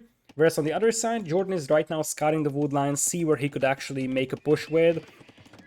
What ends up being scouts, despite the fact that he opened 4 on wood, so he may have changed his mind. I think scout is a more reasonable option over here because the map is very much open. And scouts will be the name of the game as well. From Say My Name goes for an early spearman for defensive purposes. And we already have a spearman as well from Jordan. So we will have a horse color in for Jordan for all the farms he drops as well. That's going to be a very, very nice one with Chinese. In contrast, Say My Name actually has 2 farms without horse color. Or so. This is game 3.1. So once we have a result... Oh wait, oh, it actually resets. I didn't actually notice. Okay, how do we do this? What we're gonna do is say that... I'm gonna have to pause this for a moment. Say that this is a best of 3 with 0-0 and then add the overall score to 0 to Vietnam. This is how you're gonna be able to see. I will actually gather the score of this mini best of 3 here, and this tells you the overall score. I totally forgot about that score over there. As this wolf actually attacked the lady over here, but the lady will be saved by this brave spearman. So now a couple of scouts are coming in here for our blue player. Say My Name. Jordan has a defensive spearman around his wood line. The other wood line is a little bit exposed though. I don't think that Say My Name will commit to this one because he only has 3 scouts against 2 scouts and a bunch of vills. This is not something that he wants to fight, or at least not right now. Speaking of fighting, Jordan is the one that apparently is going to get the first attack in. Tries to find a villager to finish off, but he will be unsuccessful. So far, there was absolutely no vills killed in this game just yet. Until now, as Say My Name actually dives in on the vills of Jordan and takes down the first one in the game. Jordan trying to chase with the spearman and the scouts over here. So it seems like it was better for Say My Name to just group up his scouts and jump on a vill instead of what Jordan was doing, which was send 2 scouts in for a bit of a raiding, but keep the rest of them back at home for defense. At this point, the vill count is still that even, so yes, that's totally true that Say My Name killed the vill, but remember, he's got more TC at all time, and Every 25 seconds your town center is idle, you basically lose 1 will compared to your opponent. And now the scouts will also jump on that spearman. It's a bit of a miss micro there from Say My Name. He wasn't focusing down the scouts. And now 2 spearmen plus the scouts here from Jordan allow him to take down 1 will from his opponent. Nice micro from Jordan, and oh my goodness. Oh my goodness, now it actually starts becoming a bit of a snowball here, because another will could go down here from Say My Name. Also a couple of scouts end up losing their life. Luckily for Say My Name, at least didn't lose this will, but now it's a 34-30 will count in the favor of Jordan. Jordan still has 4 scouts out here, so he can just send in another wave as he's adding an archer range in effort to deal with the spearmen that are coming in. Say My Name actually runs into a spear here, loses quite a lot of HP, but Jordan's woodline is actually very exposed here, so he could potentially lose a will here, and indeed Say My Name decides to commit against this one. Spearman will be just a little too late, so will goes down here for Jordan. Right now Villager KD is actually fairly close as Jordan loops around with a couple more scouts once again. If he can hit this wood line, he can potentially kill 3 villas at minimum, because many of them are low HP. Archer range will be finished by Jordan. This will be scouted by Say My Name, so I would assume that he's gonna start making his archer range as well soon. And now Jordan jumps on the wheels here while his opponent is distracted. And that's going to be, as I said, 1 wheel down, make it 2, and I like how Jordan is picking off the low HP ones. So now Jordan has a 37-29 wheels lead. It starts to become dangerously big in terms of will lead for Jordan, and he's got enough wills here to just pick off those scouts without any problems. And in the meanwhile, Jordan, bit of a misplay over there, having those scouts pretty much being idle and getting poked down by the spearman, but he's busy microing his wills against these scouts. He's going to end up losing a will here. Not necessarily a fan of the fact that he lost a will here on the gold mine, so he could really use a couple of, well, just 1 defensive spearman in this region would help so much. Still, he is having a 7 wheels lead, because behind this one, his opponent also has a lot more idle time than he does. This could be a nice find from Say My Name, though, indeed. Say My Name yoinks a wheel from Jordan, and Jordan needs to be careful not to lose wheels like that, because those are some easy wheel picks. Now, still, there is a 6 wheels lead on the side of Jordan, although he doesn't have wheelbarrows, so you can subtract 3 out of that. But what's more important is that there is no archer range right now from Say My Name. So he has absolutely no response to archers and spears. As things stand, he could use the mobility advantage of his scouts, but as you see, he's forced to make defensive towers because he's gonna be forced off from woodlines by those archers. There is 1 defensive spearman here for Jordan to hold off these scouts. These scouts don't have any upgrades right now. Bloodlines on the way, and once Bloodlines comes in, suddenly those scouts become a lot more dangerous at picking off spearmen and then just progressing onwards with a push. Scouts now moving in for our red player Jordan here, and Say My Name will be forced to evacuate his gold mine. Say My Name's resource bank is actually looking better than Jordan's one, but it's not like Say My Name will be able to keep that situation like that, because guess what? Jordan is just everywhere.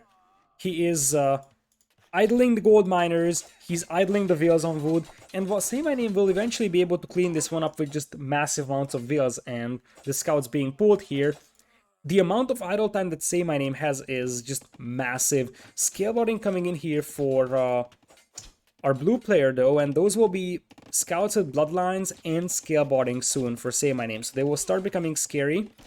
Jordan is gonna have a decent amount of scouts here though, with +1 defense, no bloodlines just yet for him. He instead goes for forging, and that forging is just gonna be a little too late for the spearmen, because I think the spearmen will die before that forging would kick in. Still, Say My Name losing most of his scouts, and while he's fighting that, here comes another push from Jordan, and Jordan's gonna force away a bunch of wills from the wood line. The amount of eco idle time is actually just crazy for Say My Name over here. And the thing is that there is more, so There is more coming here from Jordan. He will just press on. Say My Name's resource bank is huge, but he can't spend them. That's the main problem. He has one stable to produce units at. It's not like he made a second stable to just overrun the opponent with scouts. It's pure production difference. Jordan has double stables and the range producing. On the other side, look at Say My Name. It kind of feels like Say My Name wants to get up to Castle Age here, but he's under too much pressure here. He needs to get some sort of other production building in here. Like, maybe just a second stable could work nicely as well. He's gonna jump into the tower with the vills, but now those scouts will jump on the rest of them, and those scouts now +1/+1, and bloodlines versus +0/+1 with bloodlines. So slightly better scouts now for Jordan. Say My Name indeed is just trying to stall this game out until he can click up to Castle Age, but as I said, the eco idle time was so big on him that eventually Jordan is gonna click up faster than he does. So not only Jordan does have a 5 villagers lead now, which is pretty clean because he now has wheelbarrow as well, so it's a clean 5 vills lead. You also have Jordan with slightly better upgrades on his cavalry. He's got the ability to go for crossbowmen. And he's gonna be on triple stables. Even 4 stables, that's a little bit too ambitious to my taste.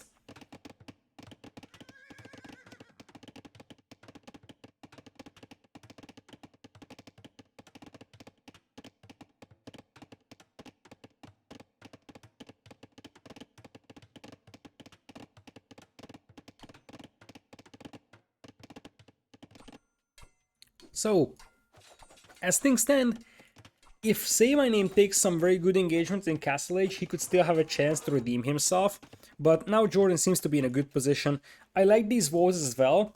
It limits the amount of surface that he can absorb damage at, so to say. So he doesn't have to focus on the left side. Defending, he can just focus his attention on the right side. And look at Jordan. Jordan is actually channeling his inner Hera. And it looks like he's not just going up to Castle Age for knights. In fact, he's gonna go light cav here. And it's actually a good idea because this is an aggressive map. You see that Say My Name, he wants to go up to Castle Age for what? Knights, or maybe camels. But when you have a free stables production, the strong food eco like Jordan does, you can just flood out a bunch of scouts, upgrade them to light cav, and completely catch your opponent off guard. It's a 28-10 military count, and while Say My Name is adding knights here, I still prefer 16 light cavalry compared to 4 knights or so. Now, you still have to be careful if you're Jordan, because those scouts coming in for a counterattack could be devastating. Jordan spots them, and he's gonna retreat. He's gonna have light cav in as well, so he's gonna have no trouble defending. Now the spearmen are trying to chase the light cavalry over here. Jordan can afford to split his forces though and just raid with all of them, as Say My Name has basically no villas now here in the pit. Almost exclusively he is over here on the top of the hill. And now it looks like Jordan is gonna commit to this fight. Not necessarily going to be an efficient fight because he's fighting against quite a lot of spearmen, knights, whatsoever. In fact, I would call this borderline inefficient for Jordan. Still, he is applying pressure to the opponent's economy, as he will now have to disengage, and he's going to start mixing in camels, which is probably the right decision here. In a Chinese mirroring situation like this, you probably want to go for camel mirrors, because if you go for knights, your opponents will go for camels, and you see that Say My Name will switch to camels as well. Jordan does have +1/+2 on those units, same upgrades for Say My Name. As things stand, however, Jordan possesses a 14 vills lead because Jordan was able to squeeze out a second town center, and while Say My Name has Boso and Jordan doesn't, Jordan's eco is still way better than that of his opponents, and these knights should probably be picked off by a couple of camels as well here. So as things stand, Jordan, I think he can just afford to play this one safe and slow. And he can just go for a 2TC boom because he knows that his opponent doesn't really have control over the middle. His opponent doesn't really have a huge economy. So if Jordan just plays this one slow and safe, he's gonna be able to just outlast his opponent and pretty much win on an economical term.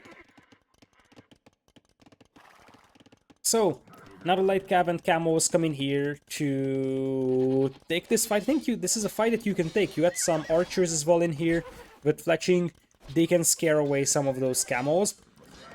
And indeed, it looks like the fight will be taken. Crossbowman upgrade even in for Jordan, which is... Oh, this could be the end of the game here. Because now crossbows are in, crossbows will melt the remaining camos. 28 army versus 8. Same enemy is already behind by 20 vills, but now the amount of idle time on his eco is just gonna be brutal. He's gonna have no reliable gold income, loses a couple more vills, and with that, I feel like Say My Name's chances of turning this one around seem to be just gone. His army here is cleaned up. He's at 2 army right now, and as I said, indeed, Jordan will take game number 1 in this one. And what that means for us is that now we have TaToH and Viper left versus ACCM, Song Song, or Bad Boy.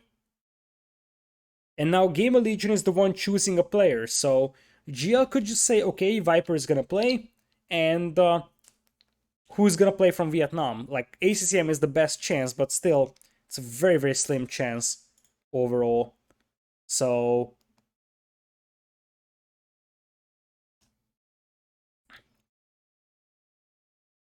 yeah, that's basically the situation.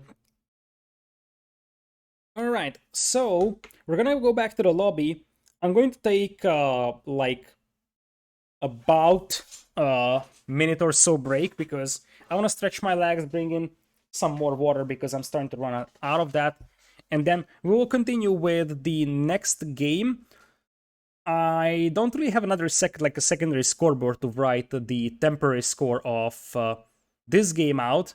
So what we're just gonna do is nice and easy. Jordan won the 1v1 first game. It's gonna look ugly, but I know that there will be people that, you know, left for a couple of minutes and want to know the result of that. So I'm just gonna put it in here.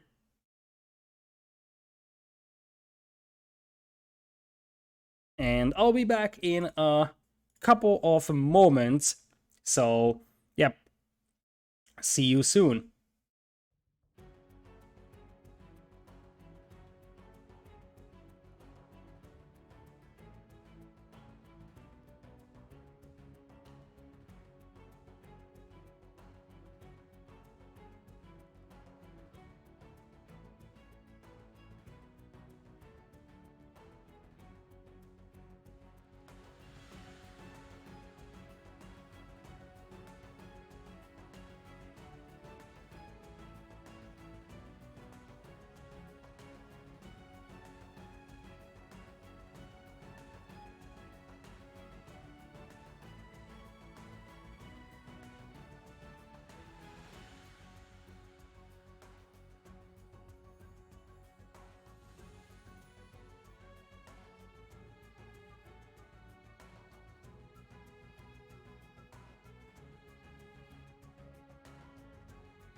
Alright, welcome back everybody to World Desert the Championship.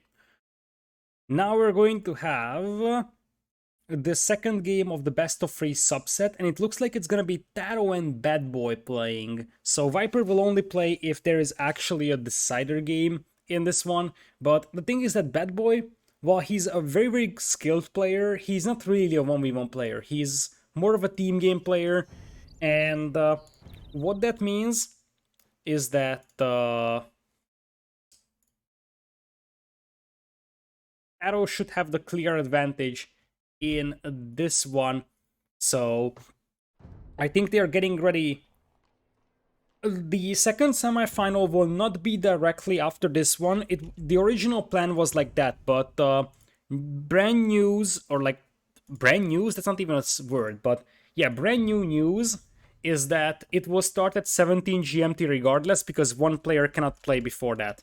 Don't ask me how they figured this out only today, but whatever. We will jump into the next game over here. So this time it is Capture Age dying. Let me restart Capture Age over here in a moment, and we should be good to go. So there is gonna be a pretty considerable break in between the semifinals, most likely. All right, so we're going back to Painted Desert. We're going to have TaToH on the south. I'm just going to add the score here for GL, so you see that, you know, GL has the advantage in the 1v1 sets. The map is called Painted Desert, which is sort of a Gold Rush, like, it reminds me a little bit of Gold Rush in terms of the distancing of the players, and that you have a bunch of hills in the middle, so that you can sort of use that to your advantage when it comes to Archer Wars, and it makes it a little bit more dangerous to just move through the map. On the other hand, obviously the Gold mode is a lot more scattered, and you have most of the wood on the outside. That's the other reason why it reminds me a little bit of Gold Rush or Golden Pit, because that is a characteristic of those maps. We are going to have Bad Boy with a very nice base layout. I have to say, this is one of the best Painted Desert map generations I've seen. It is very easy to wall off the right side, and most important, this gold is super safe for Bad Boy. Usually your gold on this map is very exposed, like the one from TaToH. Look at this, double front golds. This is the usual way that the map spawns. It's really rare that Bad Boy has, like, the type of gold that Bad Boy has is super rare. It's very safe and well protectable. So the map advantage is definitely on the side of Bad Boy.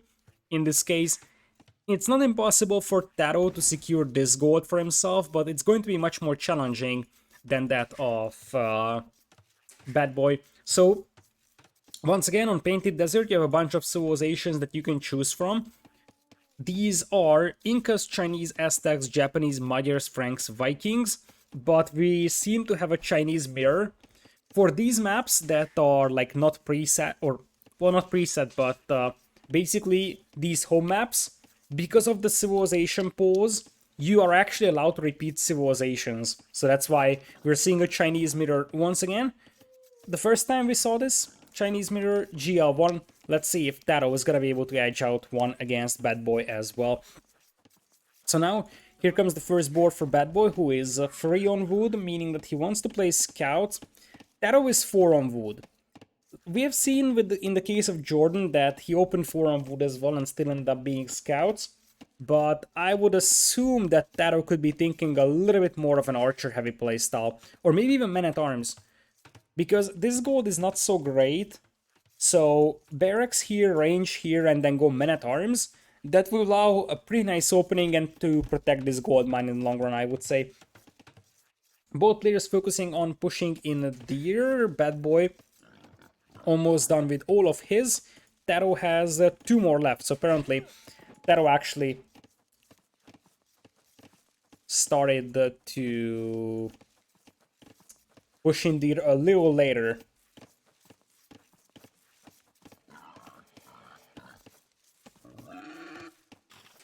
So now, second board is in for TaToH as well. He has scouted all of his herdables, and with that, he should be all good to go.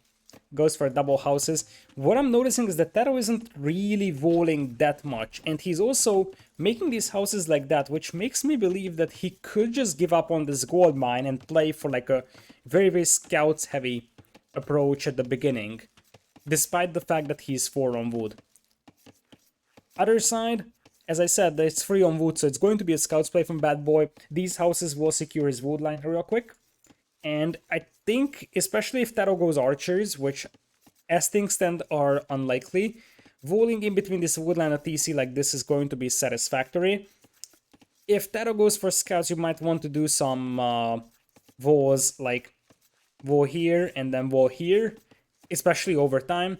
Other side, you probably just want to wall either like this, or potentially you can mess around with walls like that, but the key is that you want to wall this off and this off somehow to protect that gold mine.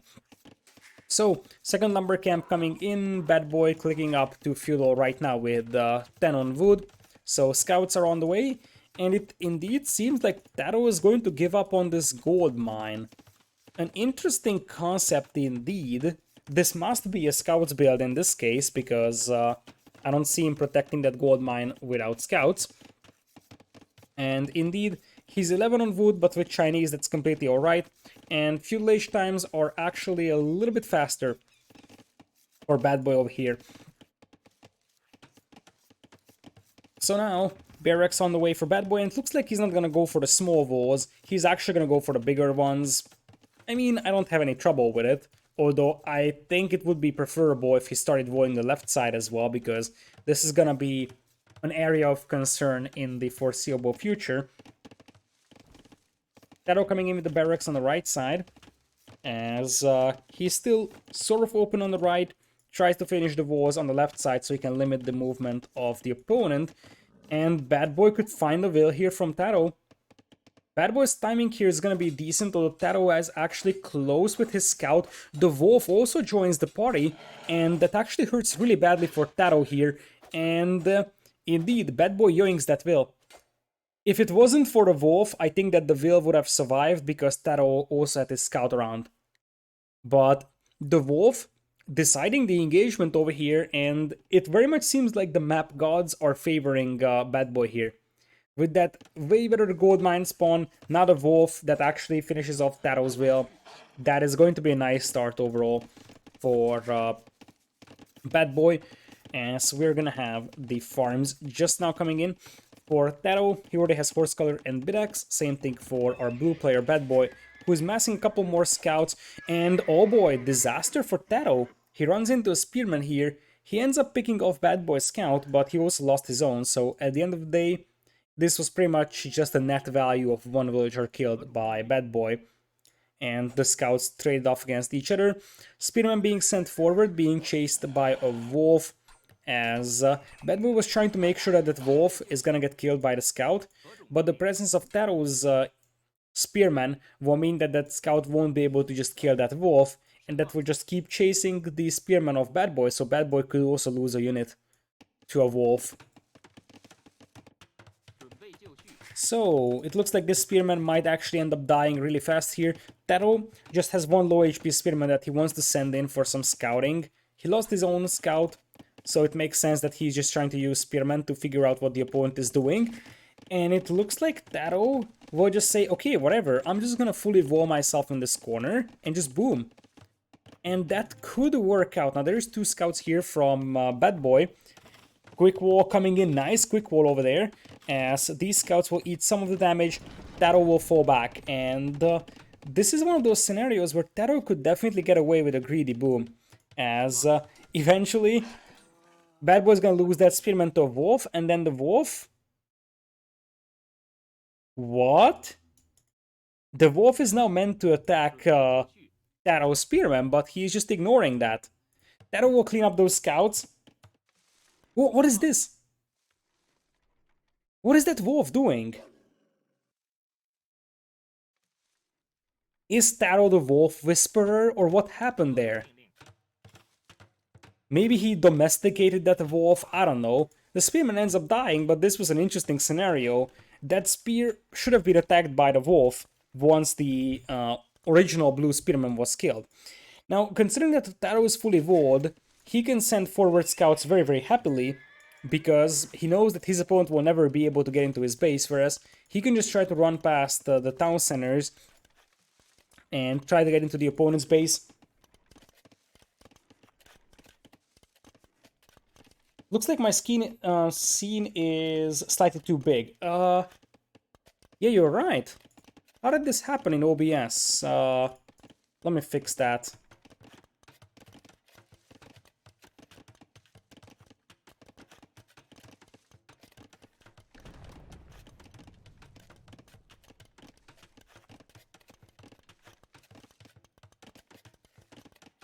This is interesting.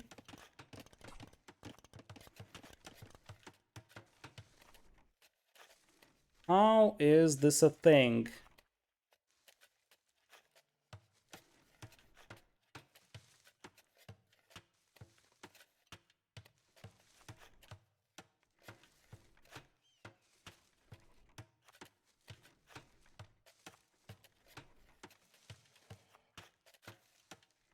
Okay, it fixed itself. It fixed itself. Alright, apologies for that. Now it looks like it's good. So, what I was trying to say is that TaToH could just try booming here, and I was even considering something like just sending Wills to stone, selling the stone and going up to Castle Age, and then dropping a TC to protect the gold mine. But what instead he's doing is just trying to use his scouts to see where the opponent's army is at, and then just knowing that the opponent's army is not pushing him, just send out the Wills to gold, and grab that. Indeed, that's why I actually started messing around fixing that screen, because I know that both players were just booming, and we didn't see that much combat happening anyways. So it looks like we'll have an archer switch coming in here for Bad Boy, just now grabbing the blacksmith. His castle timing is not that bad compared to that of TaToH's, and this is the main problem TaToH's gold mine possesses. That once your opponent starts pushing your gold, suddenly you're in big trouble. And this is why I would have said that TaToH, if he wants to be safe, especially seeing the archer switch, just make a defensive tower. If TaToH made a defensive tower, these archers and spears would not be able to push him. Now he's in the problem that, hey, I am unable to protect my gold mine. And he doesn't have a huge amount of gold, so he might need to go for light cav even here to fight this one. I don't like how TaToH is using that gold. He would have had his chances to do something with it, but it kind of felt like he underestimated his opponent's chance to just deny that gold as it is. And now he's paying the price for that really heavily. No effort to make a defensive tower. I think he wants to make a TC when he gets up to Castle Age, but I just don't know if he's got the ability to secure ground for that TC. He might have enough, because he's gonna have scouts with bloodlines and +1 defense, and he can just jump the spearman and then finish off the archers. But if he wants to make a TC, he's gonna make it right here, right now. A TC comes in here on the stone, but yeah, here comes the town center. So that was the plan for TaToH. I dare to say it was a risky plan, because there was no guarantees he can secure enough ground for that town center. It looks like his scout numbers initially have proven to be sufficient, and he's even going for light cavalry. If Bad Boy had like 3 or 4 more spearmen out, then TaToH would have never gotten that TC up. Even now, it's a little bit close, because now you have crossbows for Bad Boy, and that TC I think is gonna go up, but it's gonna be close. TaToH could be losing the game over here, and I think the TC goes up. The question is how many Wills are killed in the process, and I'm counting 3 right now. And that's not ideal for TaToH, but he's gonna live type of scenario. Still, I really dislike how TaToH has actually used that gold mine. I think there would have been much better possibilities. Regardless, he is now behind by 5 Wills, but he will be on 3 TCs, and keep in mind that 2 of his TCs cannot be contested at all by the opponent.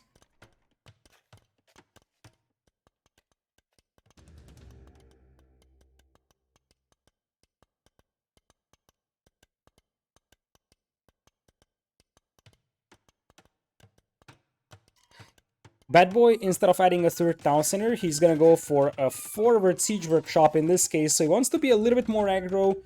Normally, I think that I would say that TaToH should get away with a boom. Because this part of his eco is completely untouched, and his opponent is gonna have very little chance of actually pushing that. Though now the camels and crossbows wall definitely gets through the walls. The bigger deal though for Bad Boy is being able to push TaToH away from his primary gold, and that is what probably is going to be attempted here by Bad Boy. TaToH takes over in will count as TaToH actually starts going for scorpions. So this siege workshop was a reaction to archers, and this is why he's going scorpions. He doesn't see the siege workshop on top of the hill. He's missing out on it by just a single tile. If he saw this, he would be going for mangonel, and if Bad Boy knows that TaToH doesn't see it, Bad Boy should wait until like 4 mangonels. Because 1 mangonel won't be destroying that TC really fast. If you have like 3 or 4, you can melt that town center very soon. It's also interesting that Bad Boy is choosing a different angle of attack. It looks like he's probably going to try and kill the gold miners. TaToH now sees the mangonel, and will probably queue up a mangonel himself. This is a bad angle to attack for Bad Boy. I think he can actually reach that TC from the hill, and you probably want to be firing down hills. So second mangonel is out now. Bad Boy is still playing this one safe, and that's something that could backfire for him, because TaToH is sort of getting away with a boom so far, but TaToH doesn't have a reliable gold income. In fact, TaToH is forced to sell food for gold. He could move to this gold mine over here, but he never really bothered building a TC there, and his fortress is actually coming in here as well. Once again, a somewhat questionable decision. If you know your opponent is pushing you here, you might try getting a TC up here. It looks like Bad Boy also knows that, and now he's moving out to the crossbows. This TC from TaToH is getting killed really fast here. One conversion comes in here from TaToH. He's actually relatively heavy on stone. He's got 4 on it, and he already has 300 in the bank. So TaToH might be thinking about a defensive castle, and guess what? His mangonel firing up hills is unable to take down that mangonel, but ends up trading 1 mangonel for 2. Still, TaToH's got no gold income, and I just think that TaToH underestimated the potential of losing that gold mine. I don't think that he played this one right in this case. He could have rolled a little bit more forward. Obviously that has its dangers as well, but it was fairly obvious that he was just not accounting for Bad Boy to push him away from that gold mine. Because as things stand, Bad Boy is just going to push him away from that gold, meaning that TaToH is not going to have any gold income, and it very much seems like he's just going to be selling stone for any kind of gold income. I really dislike how TaToH played this, I have to say. I just don't think... I mean, it's always hard to play with a forward gold, especially when your opponent actually has a back gold. But I just feel like the entire concept of his gameplay here was that he's just gonna boom in Feudal, get up to Castle Age, and then drop a TC on this gold mine, and he's happy. But he's not happy because, guess what, he's getting Huang rushed here pretty heavily. He's holding this TC, but he's got 0 gold income. If he's able to get a defensive castle up, he's all good. But that's just a distant dream right now. I have absolutely no idea if he's gonna be able to get a defensive castle up ever. Now he takes down the camels, and now he pops out the light caps. So Bad Boy still has to be careful, because TaToH is holding this town center for the time being. The Rams are full of crossbows in an effort to try and take down the Veils. TaToH is losing a decent amount of Veils already, and I still don't think that he shouldn't actually win this game, because Bad Boy is doing what he needs to in terms of denying the gold income from TaToH, and indeed, now the TC goes down. This should go into the hands of Bad Boy, and as I said, a crucial mistake from TaToH to sort of underestimate the importance of that gold being on the front. I also don't understand why, like, in such a dire situation, he went for 4 TC at the back instead of trying to get it up over there. Now he's in danger of losing his siege workshop, and it's not like his eco is that much better. His opponent, Bad Boy, is on 3 TCs as well soon. Villager count is dead even, basically, and TaToH's got basically no food economy. He lost all of this one. Now he's scrambling, and he wants to drop a defensive castle here on this gold mine. I'm not gonna lie, if TaToH somehow turns this game around, then this is gonna be a 4-0 set. Because under no condition should TaToH be able to win this game. He's trying to rush up a castle. If he gets a castle up, I mean, he's gonna be having a consistent gold income. He can go for Chukonu, and he still has a good economy, so it's not like he's completely dead, but the amount of idle time on him is brutal. 140 as opposed to just 40 minutes idle time in this one. And the castle's gonna go up with a couple of villager casualties overall. Crossbows will be taken down in retaliation. So TaToH finally has gold income, but he still needs to clean up these knights. If he can clean those up, he's got a chance though. Because keep in mind that Bad Boy is committing quite a lot of resources to this push. If TaToH is able to clean up these knights with a couple of camos, he could start climbing back into this game because he still has a good eco. But these knights are still roaming free, and TaToH's eco is just having an insane amount of idle time. That's the main concern here. It's not even Lost Vills, despite the fact that Lost Vill count is also somewhat concerning for TaToH. But idle time is a bigger deal, and TaToH knows that he's in trouble as well. He's like pulling Vills to take down Mangonels. Nope, not happening. TaToH was off from gold for too long, I believe. Because now he loses another TC, loses 15 Vills here, and right now TaToH still is at free army. He's just making a couple of Chukonu that don't even have botkin arrow or ballistics whatsoever. If he can get to decent Chukonu numbers, he will be able to hold this one, but I feel like the Mangonel Knight and Siege push here will just steamroll him. And that would actually mean that we could get to a decider game, which would be a Viper versus ACCM one. Bad Boy killed 40 Vills from TaToH. TaToH didn't kill a single Vill in this entire game. Now he's going to take down the Rams here, so he can stall this one out a little bit, but as I said, TaToH is sort of scrambling to somehow stay alive. If he loses this TC, I think it's over. In fact, I don't think that Bad Boy even needs to destroy this TC. He can just send these knights to this wood line, and I did mention that TaToH's eco was alright. That's no longer the case. TaToH's eco has completely collapsed here.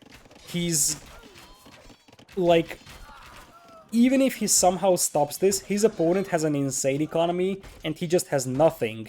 TaToH is down to 59 Vills, and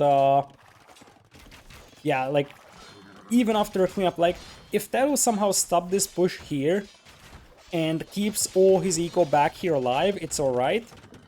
But that wasn't the case, he wasn't able to stop it, and now he's down to 59 Vills and his opponent's at 97. And honestly, if you look at Bad Boy's resources, wood prices should still be pretty decent, which means that he can just balance his eco and go into Imperial if he wanted to. But I don't think that he needs to go into Imperial. He's mining stone, so at this point the next step is dropping a castle on this hill, like over here. Because that would forever deny that gold mine, and you know that you will beat your opponent to Imperial, so you can use this as a staging ground for traps to assault this castle. Indeed, Imperial Age will be coming in for Bad Boy, and a bit of an upset game here, I would say. As I said, the map didn't really favor TaToH, but I also don't think that he actually played with a good game plan here. So, Bad Boy would even things out, and it would be in the hands of ACCM to pull an upset against Viper in the decider game of this best of 3 1v1 section and keep the Vietnam's hopes alive. Because if they lose this 1v1 session, then they'll be down 3 games, and game number 4 will be on match point. Viper, I mean, is taking into Sanctity. Or, as actually TaToH. It looks like he wants to go for 4 monks, doesn't matter.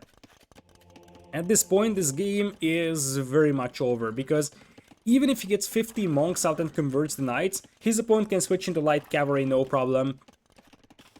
His opponent can just go castle drop and go Chukonus.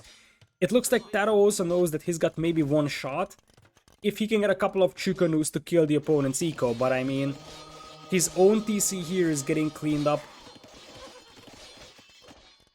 This is like a less than 1% chance here for TaToH. If he can get these Vills killed, that's gonna be minus 14. Even that is far from being enough. And as I said, Imperial Age is on the way for Bad Boy. It looks like he's taking into Iron Casting, so he will stay on Cavalry. And yeah, I think these Cavalry will be enough to push away the Chukanu from here. That was at 94 population, his opponent's at 130. And here comes the castle from Bad Boy. Just like I said, you want to place it on a hill, because this will deny the gold mine, and it's also going to be a good staging ground for an assault on the other castle. That's exactly the perfect spot for that castle over there. Like, the ideal spot would be here, because that would also cover parts of that gold mine, but that's not something that you can get up easily because of the presence of this castle. So, TaToH now trying to defend with monks here. He's got quite a lot of them. Gets a couple of... Nope, he got one conversion. And with Bad Boy and Imperial, I think TaToH was just gonna call it. And indeed, Bad Boy, a well-deserved win in this one, I must say. On the contrary, I think that TaToH played a very underwhelming game here. So, he had a hard map to play with the forward gold, but this map usually spawns the forward gold. So, your game plan kind of has to involve something that's related to somehow protecting that gold mine. It could have been through a defensive tower overall. So, with that being said, Viper and ACCM will battle it out in the final best of, or final 1v1 section of this best of 3. We're going back to this one. The score is right, guys. The score is right.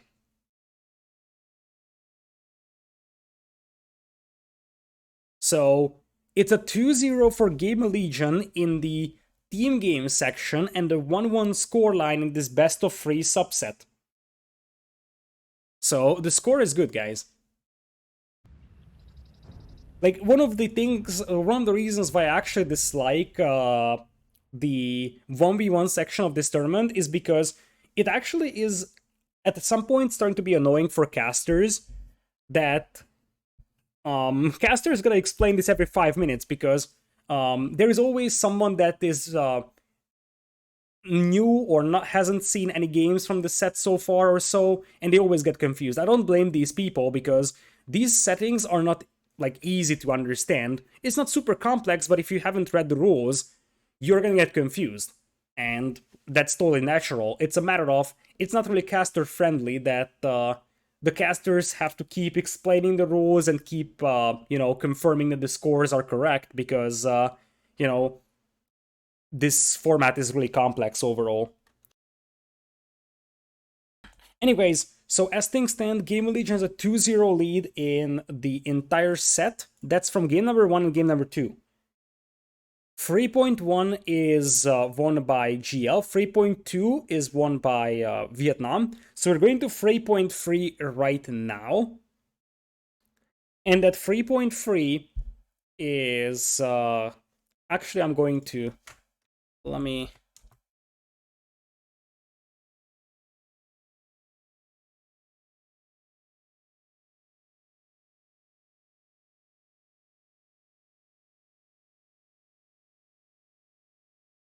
I'm going to bring in a demonstration tool for this one.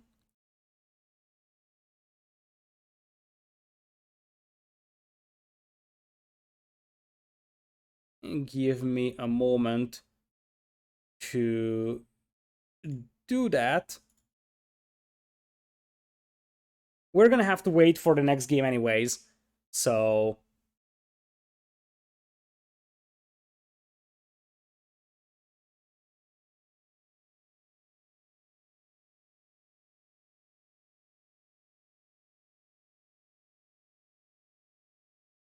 Let's see, this should be decent. Alright. So... Viper started next game? Oh, they are already doing? Okay, in this case, I'm not going to demonstrate anything. We're going into the next game here. So, GL.TheViper. Okay, so final game of the best of 3 1v1 set is ACCM versus Viper. Whoever wins this game will win the third game of the overall team game session. So let us jump inside. And once again, Viper, like GL overall, actually won the first one on this best of 3. Right side, ACCM's team, Vietnam actually won the second, and the decider will decide who's going to get the third score. You see the overall score here written, GL versus Vietnam, 2-0 of the overall set. We're going into a random map in the map pack with a random mirror civilization. This map is called Karoo. And we will have a Saracen mirrors in here. Left side, it is Viper, who yoinks yellow for himself for this time. And on the other side, we'll have ACCM as blue as well. So on Karoo, this map is a little bit like a valley. You have most of the wood in the middle, in this case, however. And the other side, you have a huge amount of zebras to hunt. So instead of having the zebras in the middle, like in the case of Valley, you have them on the outside here, and you have the wood in the middle. Is this going to be a fast castle from both? Absolutely not. This map is way too open for fast castle. This is probably going to be... Scouts play is possible, but it's more likely we're going to see archers overall. But the map is relatively open, so Scouts opening is more than legitimate. We will soon figure out, as Viper sends the third wheel to wood, and then he goes for the elephant. So it seems like he's going to open Scouts because he only keeps 3 on wood over here. Whereas on the other side, I see 4 on wood, so different approaches are coming in here. Viper's probably going to play Scouts, whereas ACCM will most likely approach things with archers. I think that once you get decent archer numbers and once your base is somewhat evolved, it's going to be impossible to fully wall your base, but you want to have some walling at least, and you have some defensive spearmen. I would say that I prefer the archer play a little bit better, but as long as the bases are very open... Oh, the ping and the reflex from ACCM. Okay, let's talk about this. This is a team game tournament. Did you see the ping on the minimap?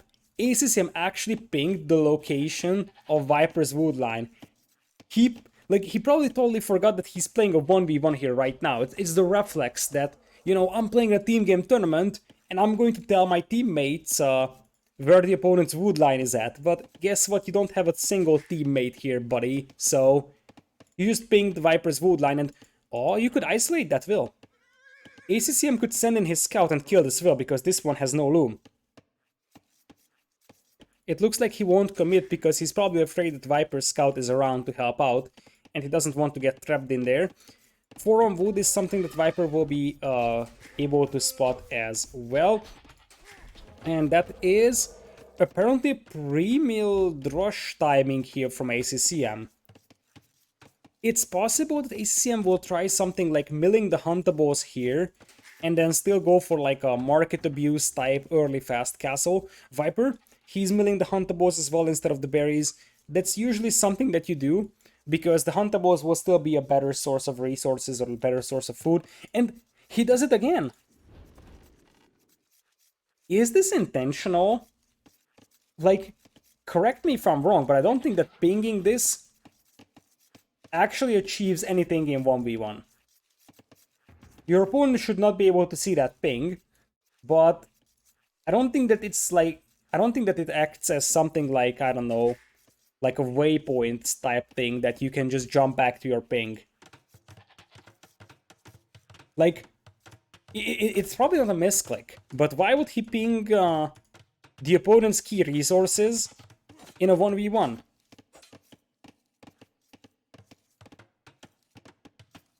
So now you have Viper very, very heavy on gold. It looks like Viper wants to go for a fast, straight archer's play over here. And we will have... In 1v1, the opponent should see it.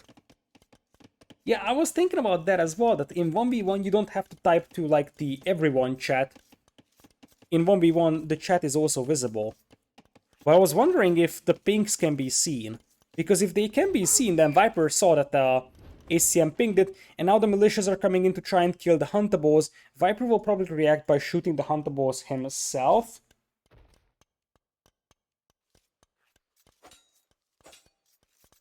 But still, there is so many Huntables here that I don't think that this Drush can clean up all of them. Viper goes for a super fast Feudal. This is actually 20 pop Archers build overall. Other side, what is ACCM up to? He's going for a Drush Archers play, but I'm not really convinced by this one, to be honest. I feel like the Drush Archers delays your Archers pretty heavily here. And I actually like Viper's moves here a tiny bit better. Viper is up to Feudal Age, and he will start adding a range immediately. No Spearman queued up. Oftentimes you queue up a Spearman here, because you can actually kill the opponent's scout with it. And indeed, laming allowed, this is a good question. Because laming sheep and boar is not allowed, but I'm not sure if it's actually specified in the rules that you cannot lame the Huntables. On a map that has like a huge amount of Huntables, I think that you cannot lame the starting Huntables of your opponent. However, this map has so many Huntables that is this actually classified as the starting Huntable of the opponent, or something that is more like a, you know, neutral Huntable style thing? After all, Viper loses his scout over here, and the militias will keep rampaging the zebras here. Viper's gonna have to shoot those himself, otherwise he will lose all the food on them. NCCM just trying to get some value for those militias. Still, as you see, Viper has quite a lot of hunt to work with. And he's already moving in with just one archer. Because his opponent is going for a Drush Archer play, that Feudal Age is going to be delayed, and so will the archers be. Viper is just a split second too late to stop the first archer range, but he will be able to delay the second one, which I think is already sort of an achievement from him here. Being able to delay the second range will help him get his own up a little faster than our blue player ACCM, and he might even end up picking off a Vil here in the process. So that's actually value over there.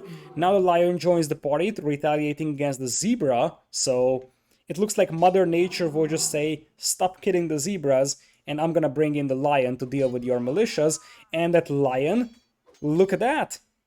This lion just punished those militias for killing all those innocent zebras. Now Viper is in with archers though, and as I said, the Drush into archer play is going to delay your archers by a massive amount of time. And ACCM will struggle a little bit with wood as well, because one of his wood lines had to be evacuated. So Viper, I think, caught the start a little bit better. Here comes the market for our blue player. Viper, no market just yet. He just plays standard archers for the time being.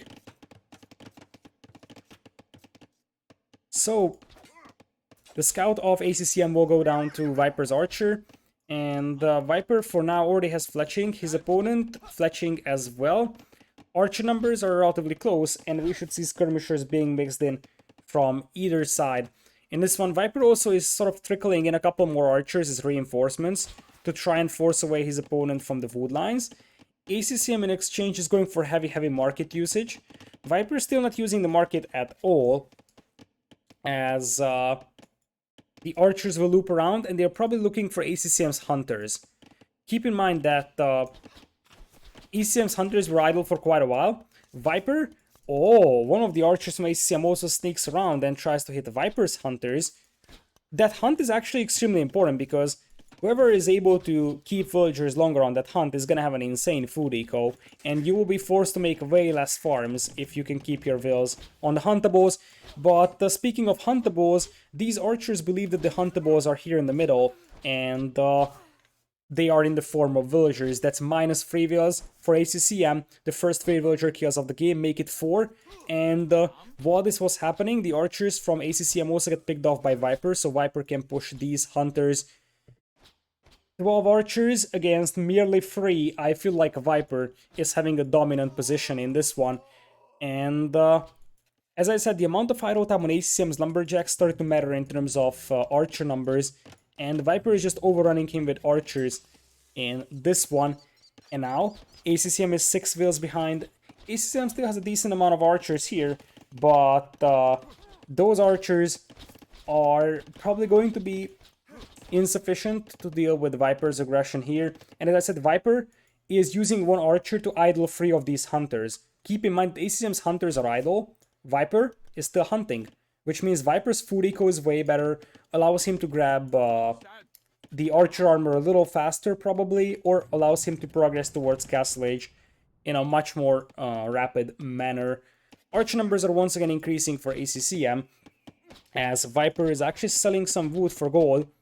Viper is also having some gold control issues apparently, because he's only 5 on gold, and he needs a little bit more for archer mass production.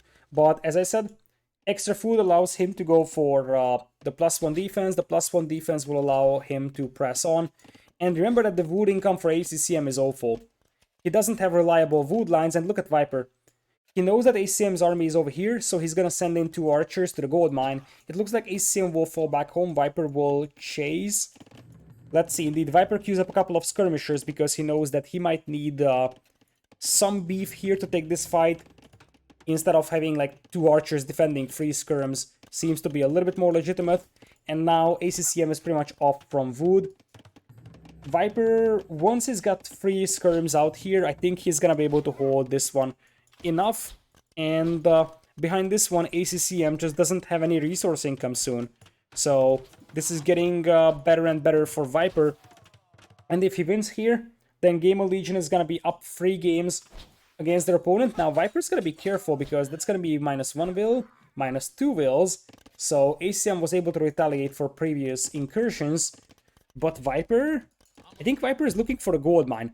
Oh, like, if Viper had known that this gold mine is here, he would have striked at the heart of ACCM's eco for a long time now, but apparently didn't know about that gold mine, and that means that he's not gonna be able to push that. The skirmishers, however, will be able to chase down the archers from ACCM, and look at Viper's resources. Viper is no longer thinking in the dimensions of Feudal Age fight. He wants to think about picking up the Castle Age.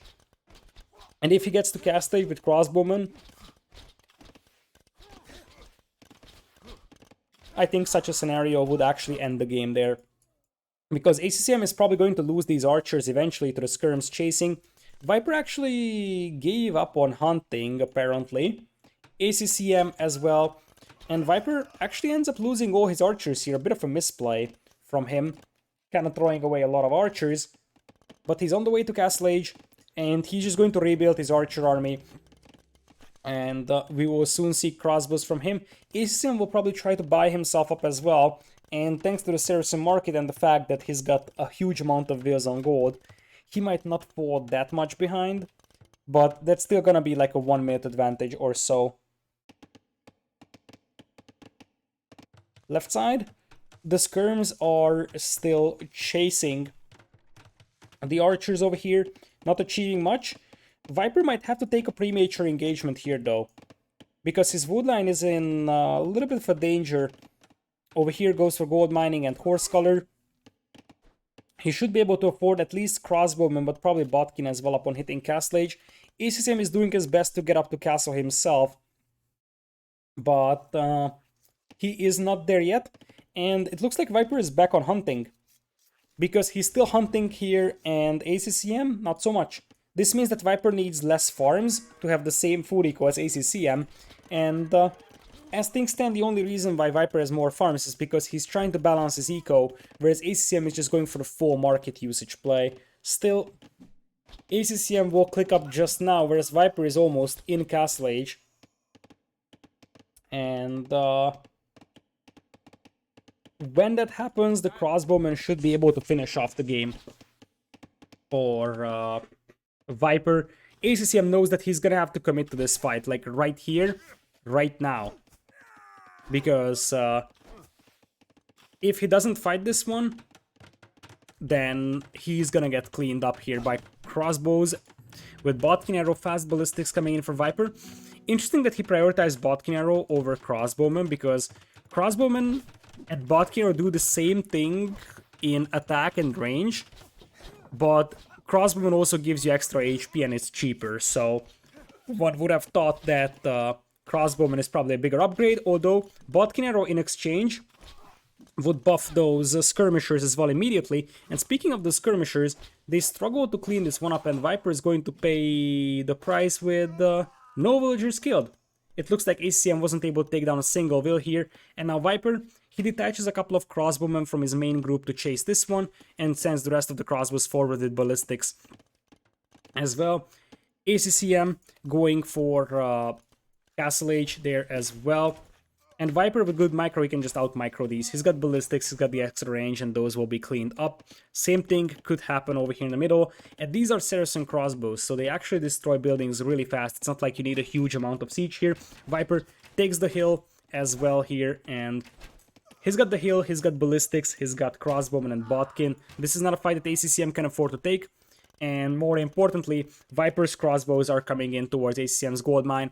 ACCM is forced to run. Viper will probably pick off like 2 or 3 vills here.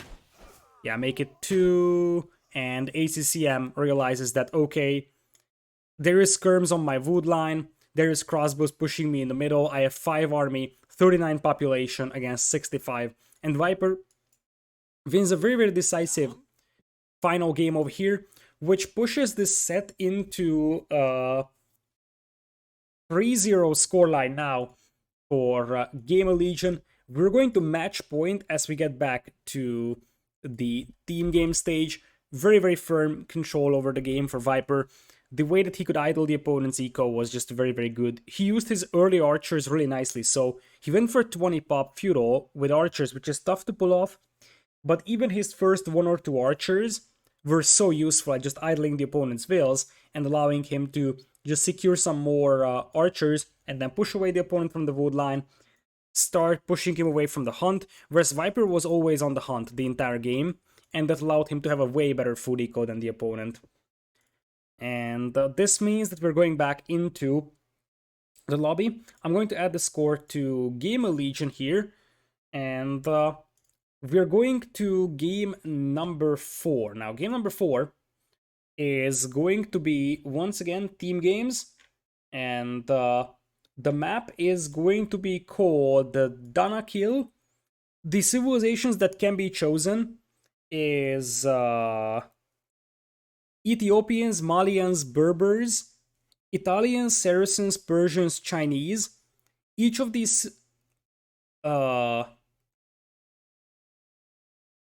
teams will choose 3 civilizations from this one. Now, considering that Persians is the only reasonable pocket civ here, like Malians, Berbers could work, I think Persians mirroring pocket is likely, and then Chinese, Italians, Chinese, Ethiopians, or maybe Saracens flank overall. The second semifinal is today as well, starting at 17 GMT, so in 2 hours. Now, I am fairly certain it's going to take a couple of moments until they set this game up, so I'm going to take a quick break here because it's going to be a long day. I don't want to die here in the first 3 hours. It's already been 3 hours ever since I've been live, so yeah, I'm going to take a short break here and we'll continue with the next game when they finish setting it up.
Alright, welcome back everybody to World Desert Championship match point coming in here. We are going back to the team game stage of the event. If GamerLegion wins in here, then they are in the grand finals and their opponents, Vietnam Legends, are out. Right now GL is already in the lobby. We're waiting for the Vietnamese team to join up with them. So the map is gonna be called Dunnakill. It is let me show that. Can I actually show like a high-res image of that? Not really, but yeah, Dunnakill. Is this the map with the huge amount of relics? I can actually show that in game to you guys while we're waiting. So let me do that. So this is how the map that is coming up is going to look like. Custom map and WDC.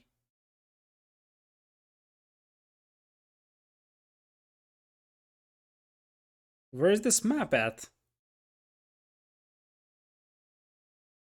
Oh, here it is. So, alright. Yeah, we're waiting for the Vietnamese players to come in. So the way that this is gonna look like is this. So here it is. You do have a couple of relics in the middle, in case you may have noticed. Anyone cares to count the relics? Oh man. And other than that, you seem to have the actual apocalypse on the outside in... I guess this is burning oil in here with all the gold. These are just aesthetics, so they don't actually damage your units whatsoever. It sort of is an eye cancer, but it kind of feels like an oil-fieldy type scenario with the gold on the outside. And as I said, a couple of relics in the middle, just in case. So imagine the old Lithuanians that didn't have their relic bonus kept here. That would have been beautiful, right? Kind of reminds me a little bit of a crazy Wolf Hill, and this is a preset map, so the players can't just say that this is too stupid for us to play. They will have to play this one now. Where is wood? Good question, I didn't see that. Is there actual no wood? Is Relic Victory allowed? It shouldn't be. That would be a little bit underwhelming if Relic Victory was allowed. Okay, the players are ready, and it very much seems like Song actually indeed gets the bench here, because after the first two team games, he had some tough moments, and now Say My Name steps in for Vietnam Legends. So ACCM takes over in pocket, Say My Name and Bad Boy will be in flanks, and Song goes into the bench. I'm not sure if this is something that they discussed already, that Say My Name is gonna play some of the team games, or it is sort of a result of the fact that Song had a kind of rough day so far. Let's just say that. I'm not going to say he played bad, but some of the things that he did were quite underwhelming, and that heavily contributed to the fact that the first two games were lost by Vietnam. So I can understand if the other Vietnamese players are saying, okay, whatever, you're benched, and let's see what Say My Name can do here. So the players are all in the lobby, and we're just waiting for them to launch up the game. And as I said, decider game, the prize money of the tournament is $6,600, I believe. So whoever wins, well, if Viper's team wins, then they are in the grand finals of the event. Whereas if Vietnam wins, they can try to drag this game out or drag this set out a lot longer. All right, let's see if we have a game or not. no games just yet. Pause champ.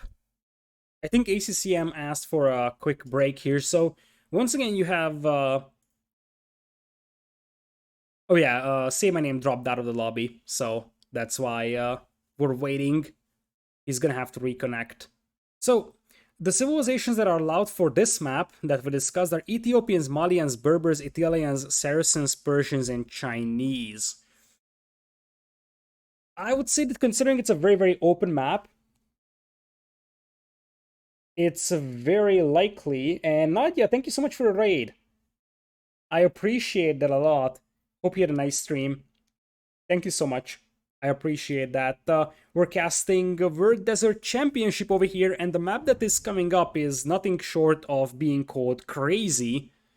It's going to be an interesting map to look at. Now, one thing I have to warn everybody about is that while the terrain very much looked like those dark patches, those oil patches on the map in-game, Capture Age uses a different rendering system, so I have absolutely no idea how the game or how the map is going to look like in Capture Age. It might look like absolute disaster. And then Song, thank you so much for the resub. I appreciate that a lot. So we're going to Donna Kill.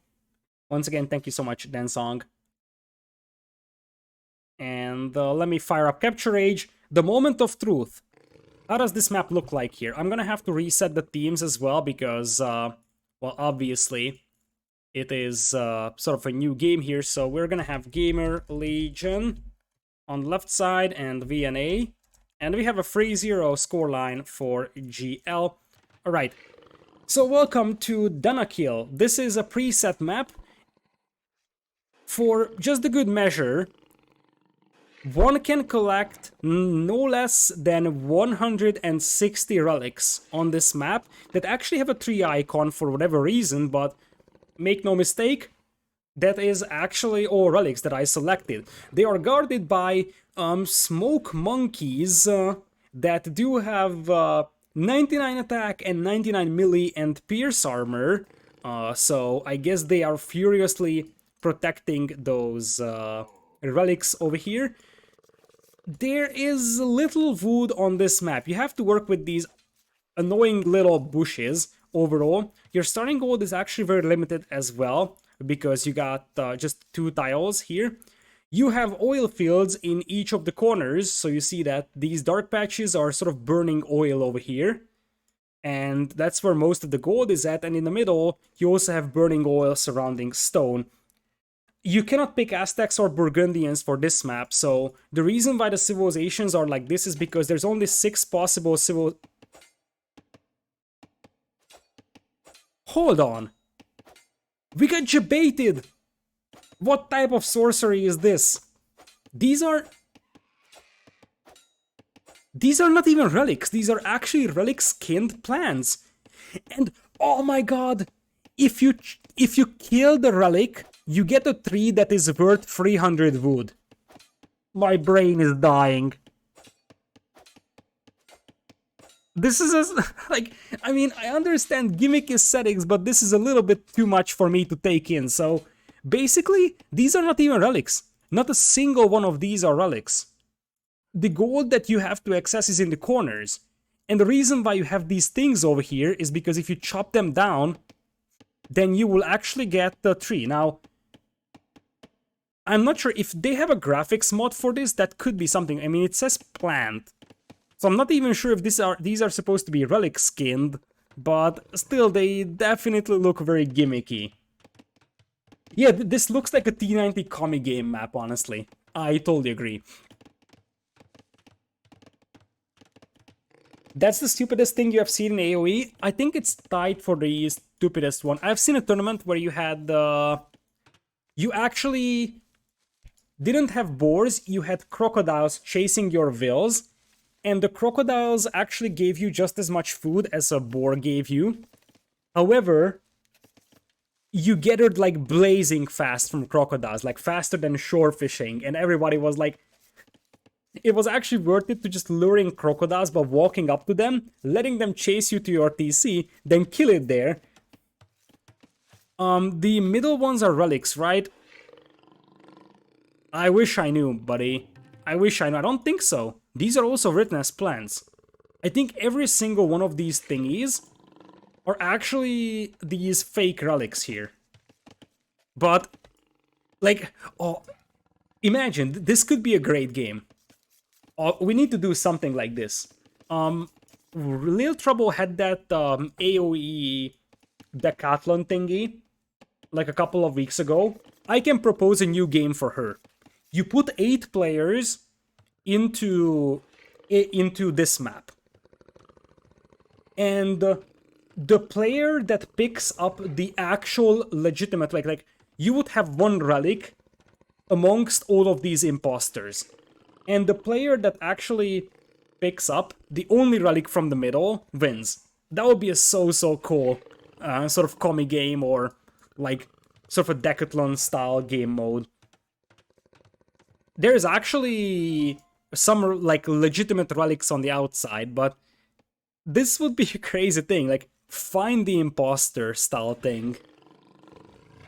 Okay, let's try to focus on the game itself. So as I said, you only have a pool of 6 civilizations to choose from for this map.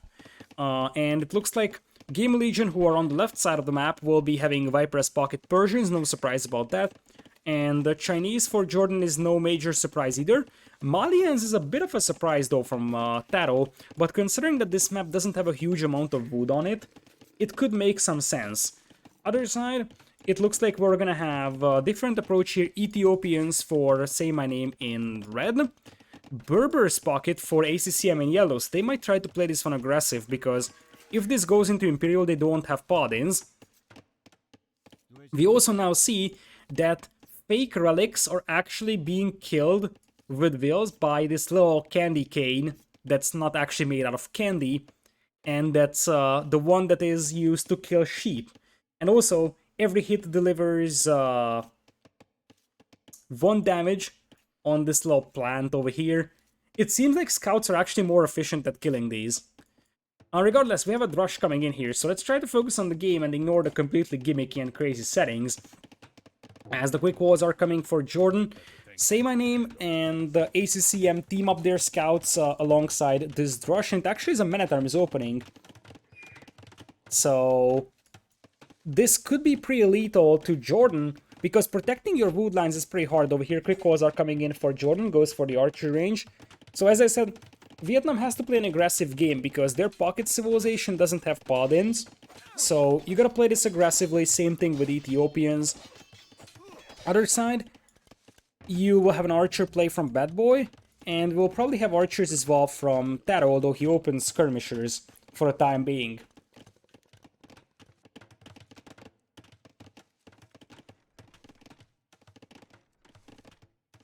Okay, so now you got the defensive tower being forced in here from Jordan. That's already a decent achievement, I would say, for this Man-at-Arms opening that now is going elsewhere.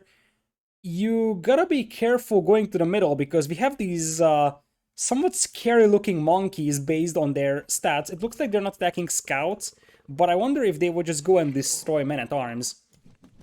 Speaking of destroying stuff, TaToH looks like he arrives with a couple of skirmishers, catching his opponent off guard. And you will need some scouts here from ACCM to help clean this one up. That could be the first villager casualty of the game here for Bad Boy.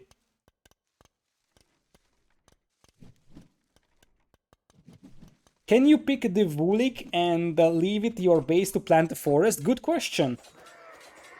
Like, and I also love how you're calling this a Vulik. Because indeed it's a relic that's wood, and Vulik is a good name for it. We're gonna call it Vulik from this point on. I'm gonna steal that. But I don't think that you can pick it up with a monk, although there's only one way to figure out. You gotta try it. It would be so cool if you could capture it, drop it back home, and just plant a forest. That would be some next level Age of Empires.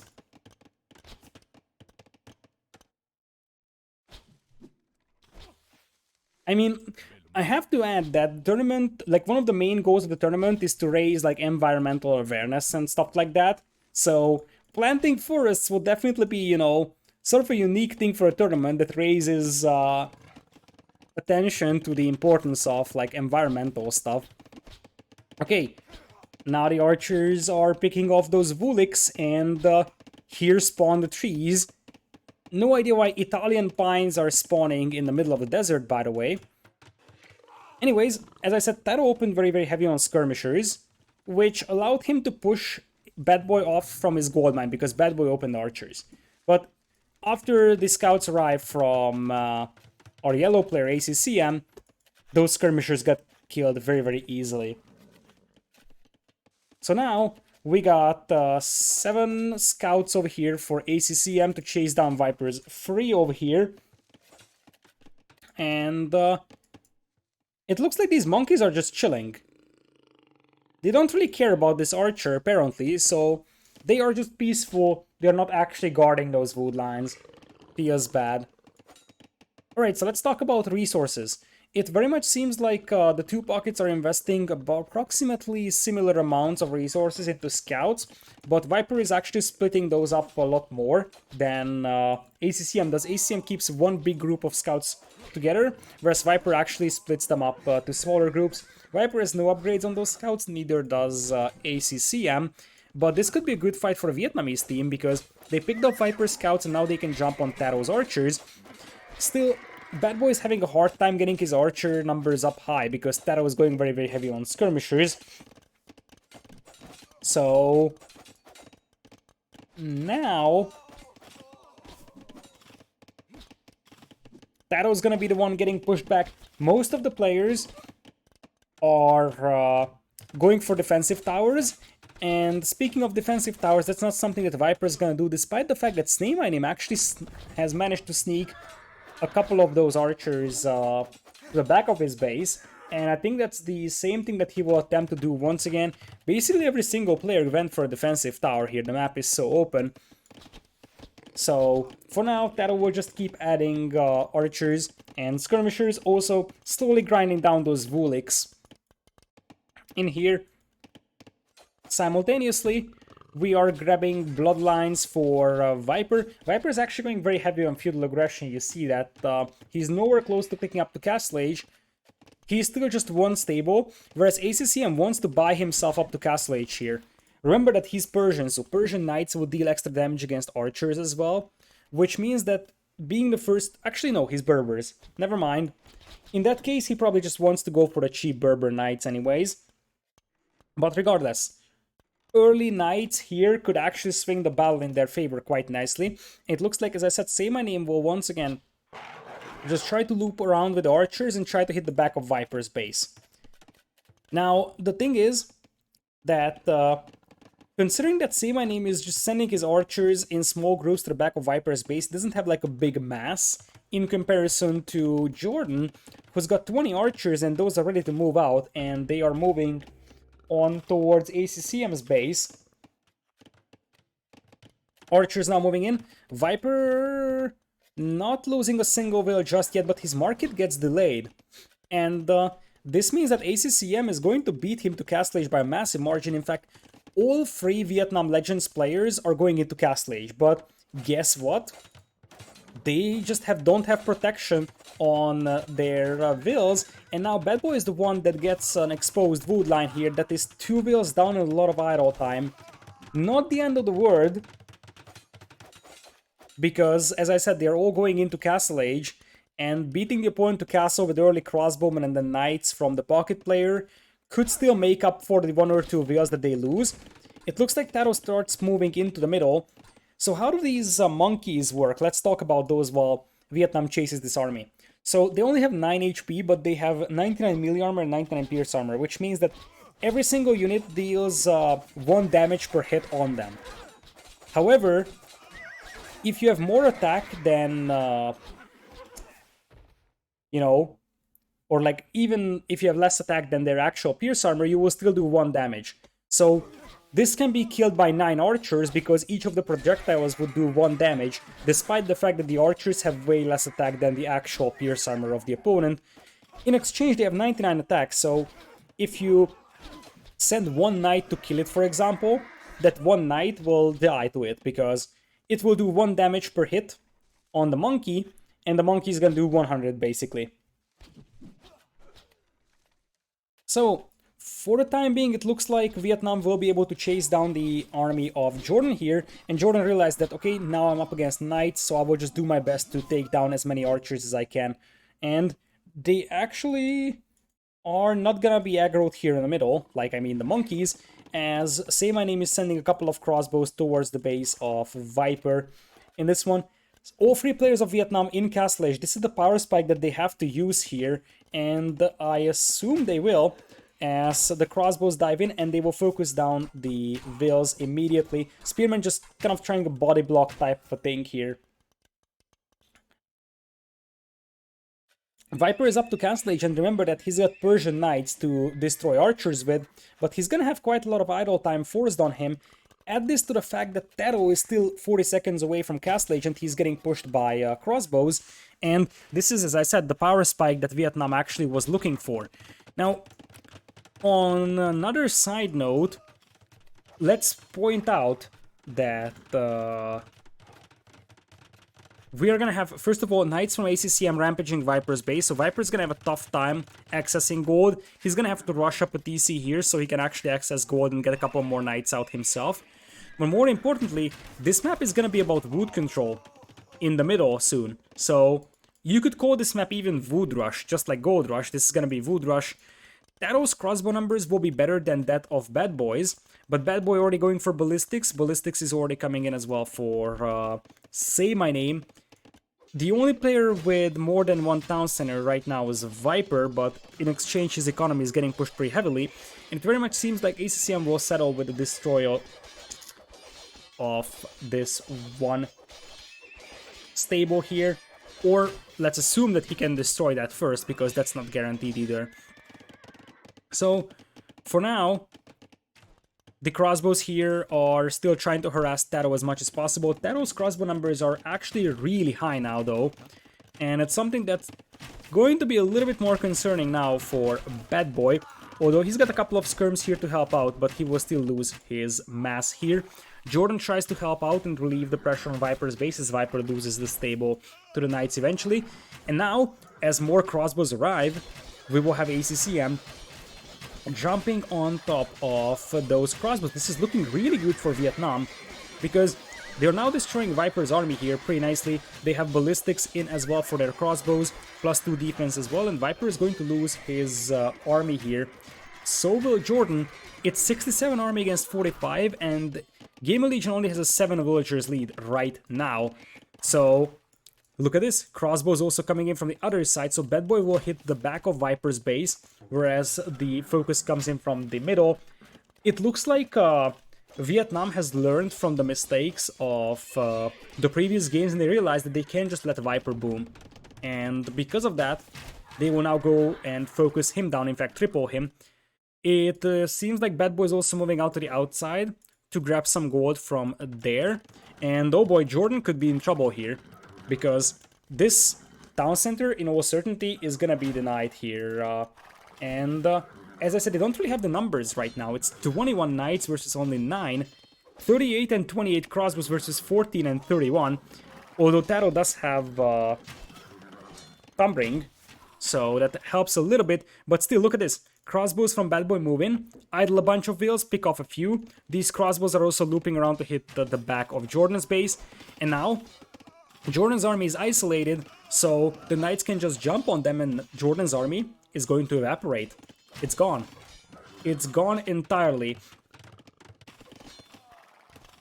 Now, Jordan is also going to sustain quite significant losses on his wills, and he's down to 48, the lowest in the game. This is looking really good for Vietnam, because as things stand, they are using the Berber advantage very nicely. Cheap knights just flood the enemy with knights over here. It's +1/+2 versus Viper's +1/+2 as well. And now, as I said, like, these crossbows are actually taking down these relics for some more wood. TaToH takes control over this hill, and that's going to be extremely important. Those are 33 crossbows with Thumbring, even though they're missing +2 defense. Still, at this point, look at this force here from Bad Boy. That is so good at just idling the wheels of Viper, picking off a couple, and Viper is focused on fighting this, which means that he wasn't paying attention to this one. In fact, it's Jordan pinging Viper that, hey, you're getting your wheels killed. Despite the fact that Viper is taking quite a bit of a damage here on his eco, he's still going to have same villager count compared to ACCM, but in exchange, look at this surround. In fact, TaToH's crossbows get surrounded in the middle. We're going to rewind the last couple of, last 20 seconds or so, just so that you can actually see what happened there while we were looking at Viper's base. But basically, TaToH is the only player from GamerLegion that does have like a legitimate army size. So you see that he's at 38, rest of the GL players with very little army. And because Viper was distracted, first of all, Viper's knights get intercepted here. But more importantly, it's the 20 knights versus the 6 that allows a good surround here. And knights even take the hill, crossbows will close the distance, and yes, these crossbows have tumbling from TaToH, but in exchange these red crossbows are Ethiopians, so that kind of evens things out. TaToH loses his entire army, and Vietnam doesn't go down without a fight. They will actually play this map way better than GamerLegion did, and they secure their first win, so they keep their hopes alive of potentially upsetting GamerLegion here in game number 4. As now we will go to game number 5, which is going to be Arctic Circle. Now remember that Arctic Circle, we had that map as the first random map of the set, but then GamerLegion just said no. Or wait, no, that's not the map. That was Vietnam calling the restart on the situation that Arctic Circle got randomed. So because of that, I would say that now I'm starting to favor GamerLegion for that game. That's the map with the penguin. Yeah, that's the map with the penguin. So it's time to go to the Arctic Circle, and in World Desert Championship we will see an actual Arctic map, because why not, right?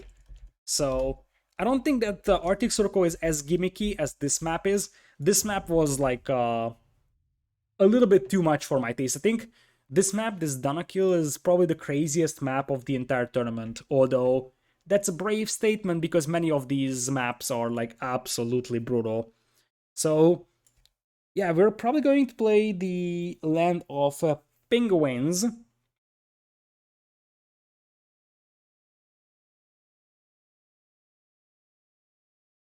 And let's see how they're doing setting up the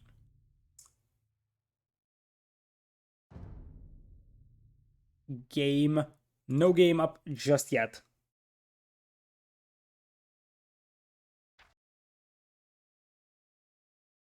Oh yeah, I wanted to bring in the demonstration tool. I totally forgot about that. So give me a moment, because demonstration tool is on the way. Oh no, this is not transparent. I actually wanted to download a transparent image. I feel scammed. No worries. We'll figure this out. This is going to be the thing I will point at things with. This is something I did like 2 years ago when I started streaming. What I did was I had this little finger and I used it to point on things when I was casting. And this morning I woke up and I was like, I could bring that thing back. But apparently this Google...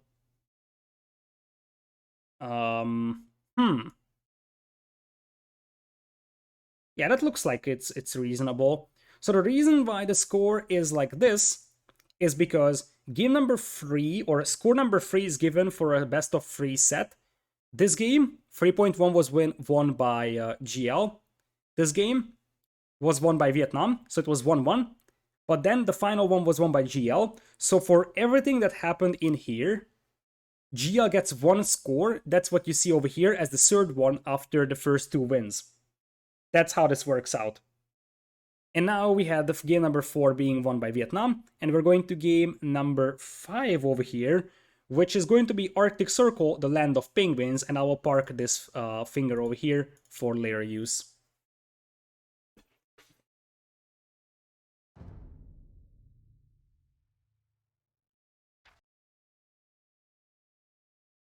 Okay, so Arctic Circle it is. Let me open up the list of potential civilizations while we're waiting for the players to start up. We're waiting for the Vietnamese team to join into the lobby. So the possible civilizations are Vikings, Lithuanians, Sicilians, Slavs, Burgundians, Teutons. Vikings is likely because of the war element. Lithuanians is likely because it still is a hybrid map. And then what type of flank you select? Maybe Sicilians, because Sicilians is the best archery from the remaining ones. Like Slavs, Burgundians, and Teutons don't really make good flank civilizations, so this might be Viking, Lithuanian, Sicilian from both sides in this one.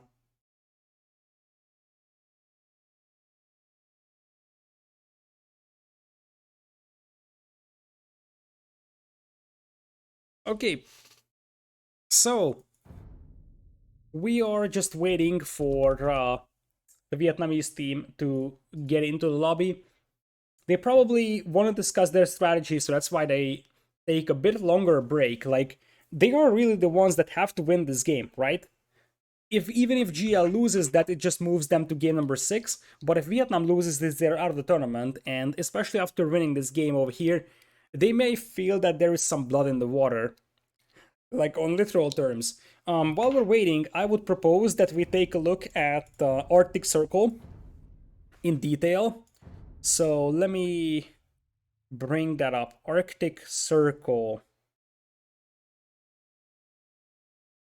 Where's that? Arctic Circle.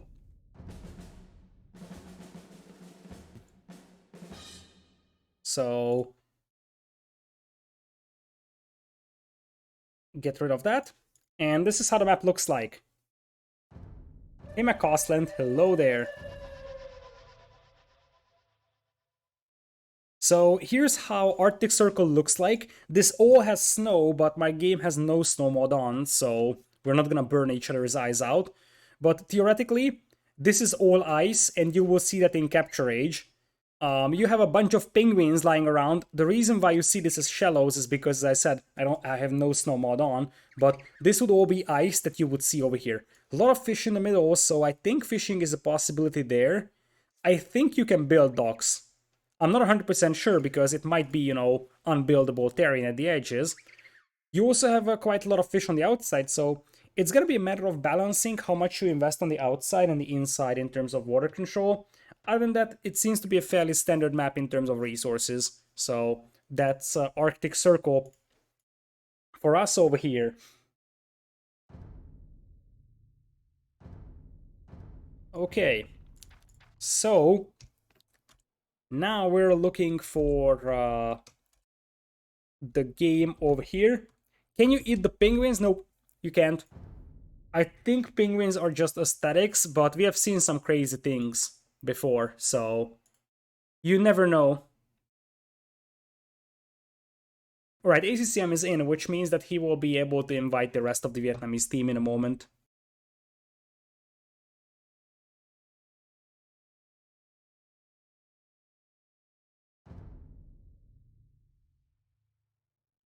So, we will be going in.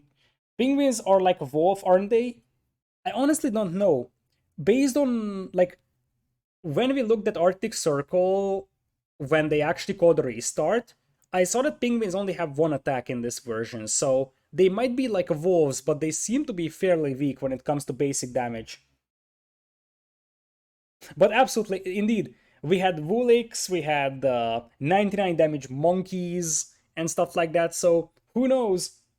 Those penguins might just destroy entire empires, you never know that. Alright, ACCM, Say My Name are in the lobby. So Say My Name is back apparently, and maybe they will just ride the train with him, because apparently Say My Name has a better day than Song Song did in this one. So it looks like they will just remain with the ACCM. Nope, it's Song Song back. So this time Bad Boy is the one that gets benched. So Song Song is back. I wonder if he's gonna go back to pocket or he will be put out to flank. Song Song is playing Pocket, I think this might be a bad decision.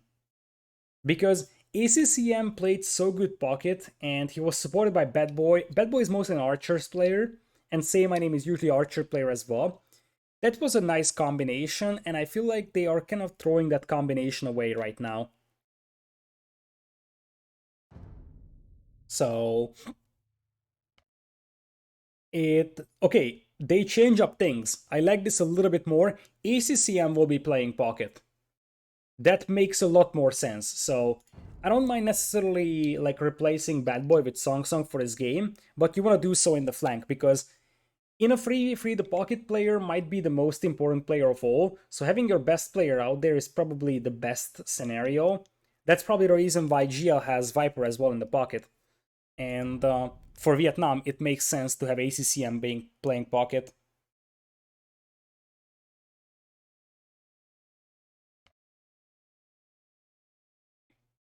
So yeah, indeed, this is match point for Vietnam, or well, for GL, whichever way you look at it. But it's match point, so Vietnam shouldn't like go for like risky change ups. The format in the previous game worked with ACCM Pocket, Say My Name, and Bad Boy flanks. It looks like they will try something similar, but this time Song Song is gonna be the flank. But that's basically the case.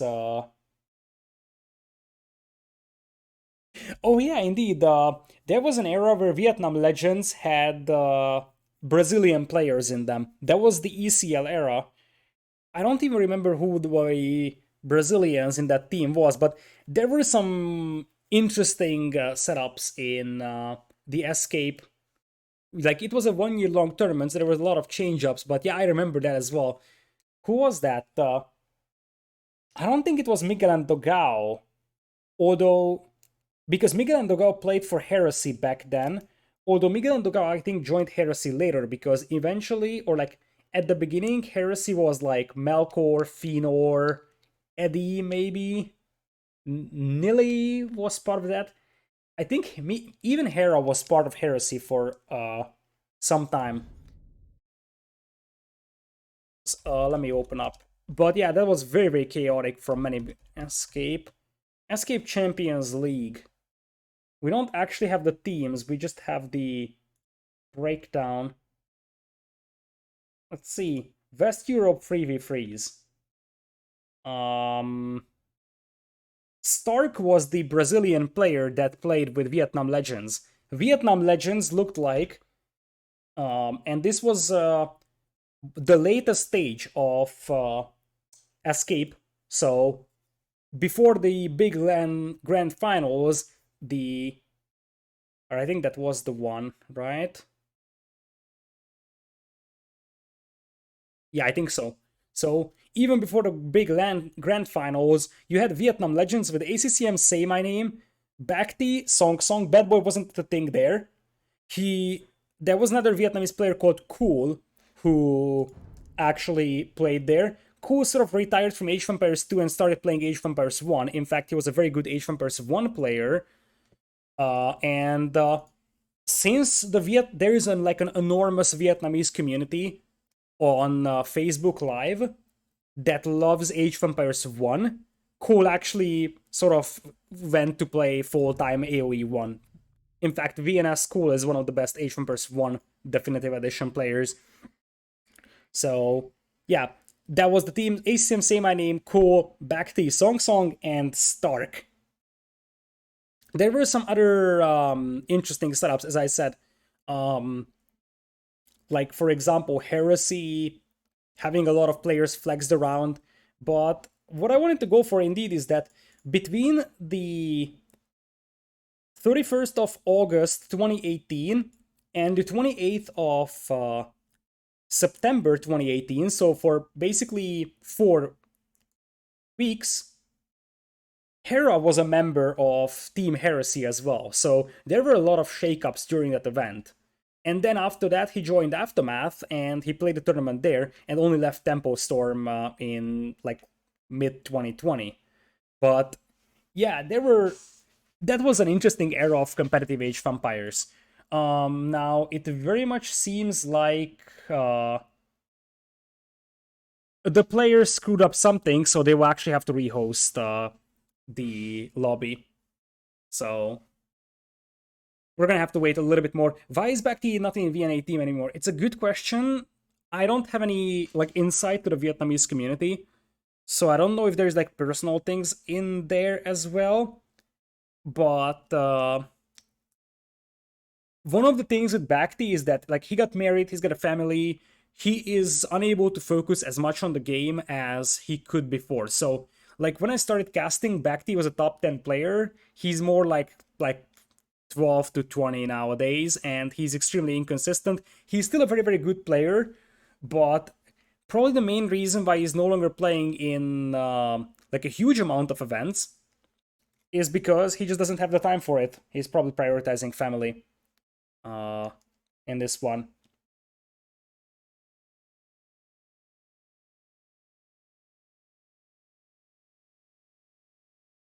So yeah, that's basically the situation. It's not free too. How would this be free too after 4 games? It's not.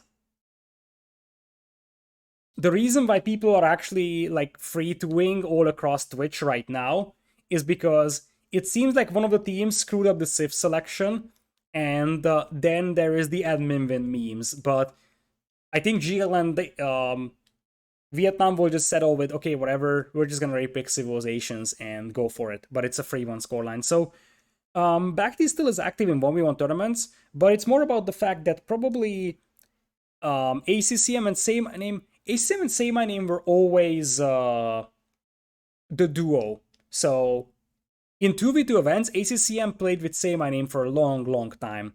And then there is Bad Boy now coming in. So I feel like ACCM, who became the best Vietnamese player right now, after, you know, the fact that, as I said, Bhakti didn't have that much time to play the game anymore. But after ACCM became the best player, he usually likes to team up with Say My Name, and for a third player, they usually bring in Bad Boy.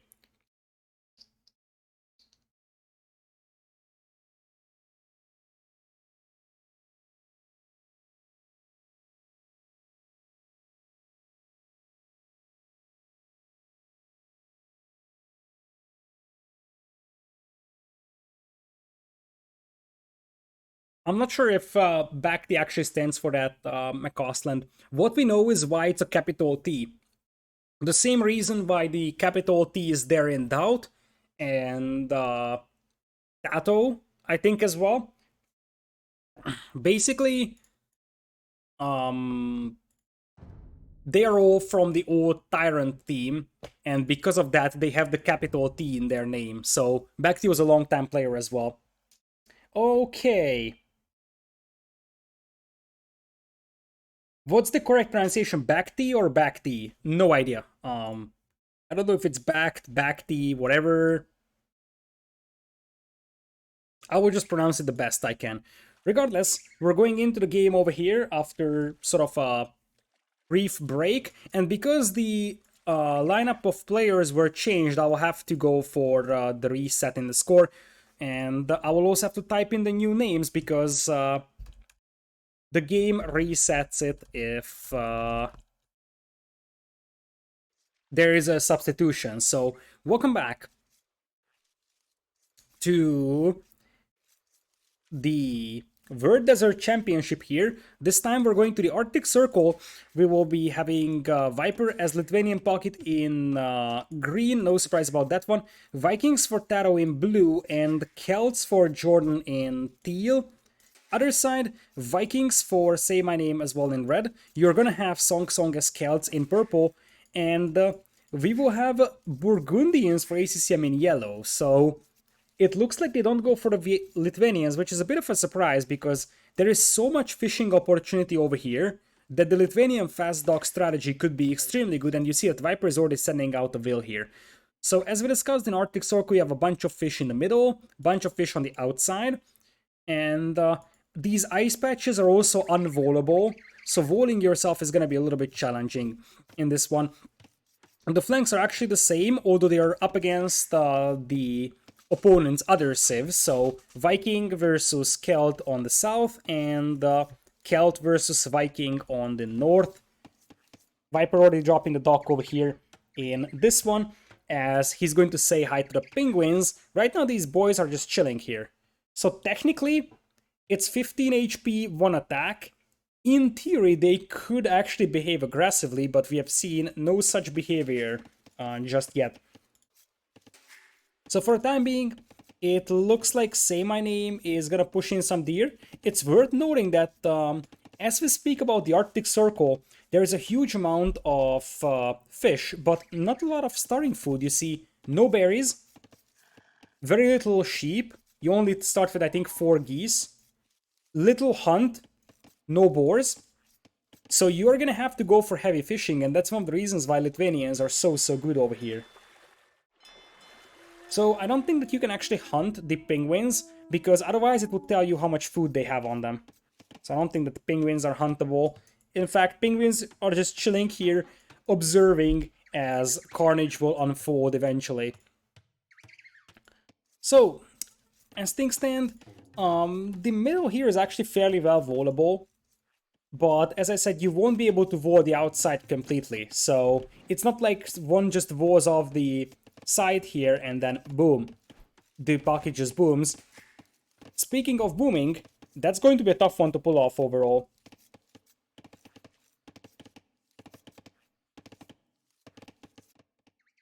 So Viper already at 1 fishing ship, obviously going to be helped by the fact that he's Lithuanians and starts with a bunch of extra food. We will already have fishing ships out for basically everybody. Now, the only player that actually contests the middle is actually going to be Song. And hey there, you seem to have some magical abilities for multiple reasons. Number 1, to me it seems like you're standing on water and not ice. Number 2, assuming that you are standing on ice, you're actually fishing through a layer of ice. So it's like, But this will is definitely defying the laws of physics.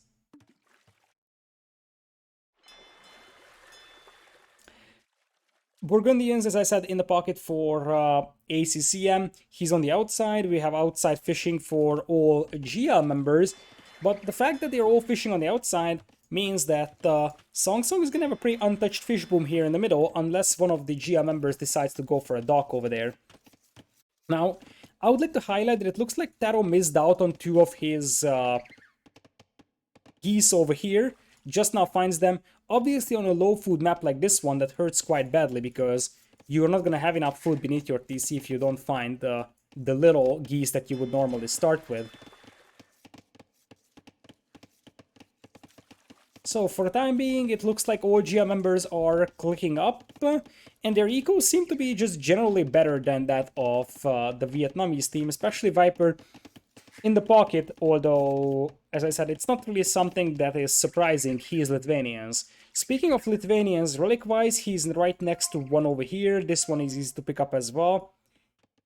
That should be about 2 relics for Viper. I don't think that he's gonna be able to pick up more, because the other 3 relics are on the far left of the map, so I don't think that Viper can actually access these. Anyways, we're gonna have TaToH's team trying to chase down the scout of Song over here. Viper comes in to reinforce and try to block this scout in here. Other side, Jordan actually runs into the TC fire, but there was no wheels to garrison, so that scout only takes very little damage in this one.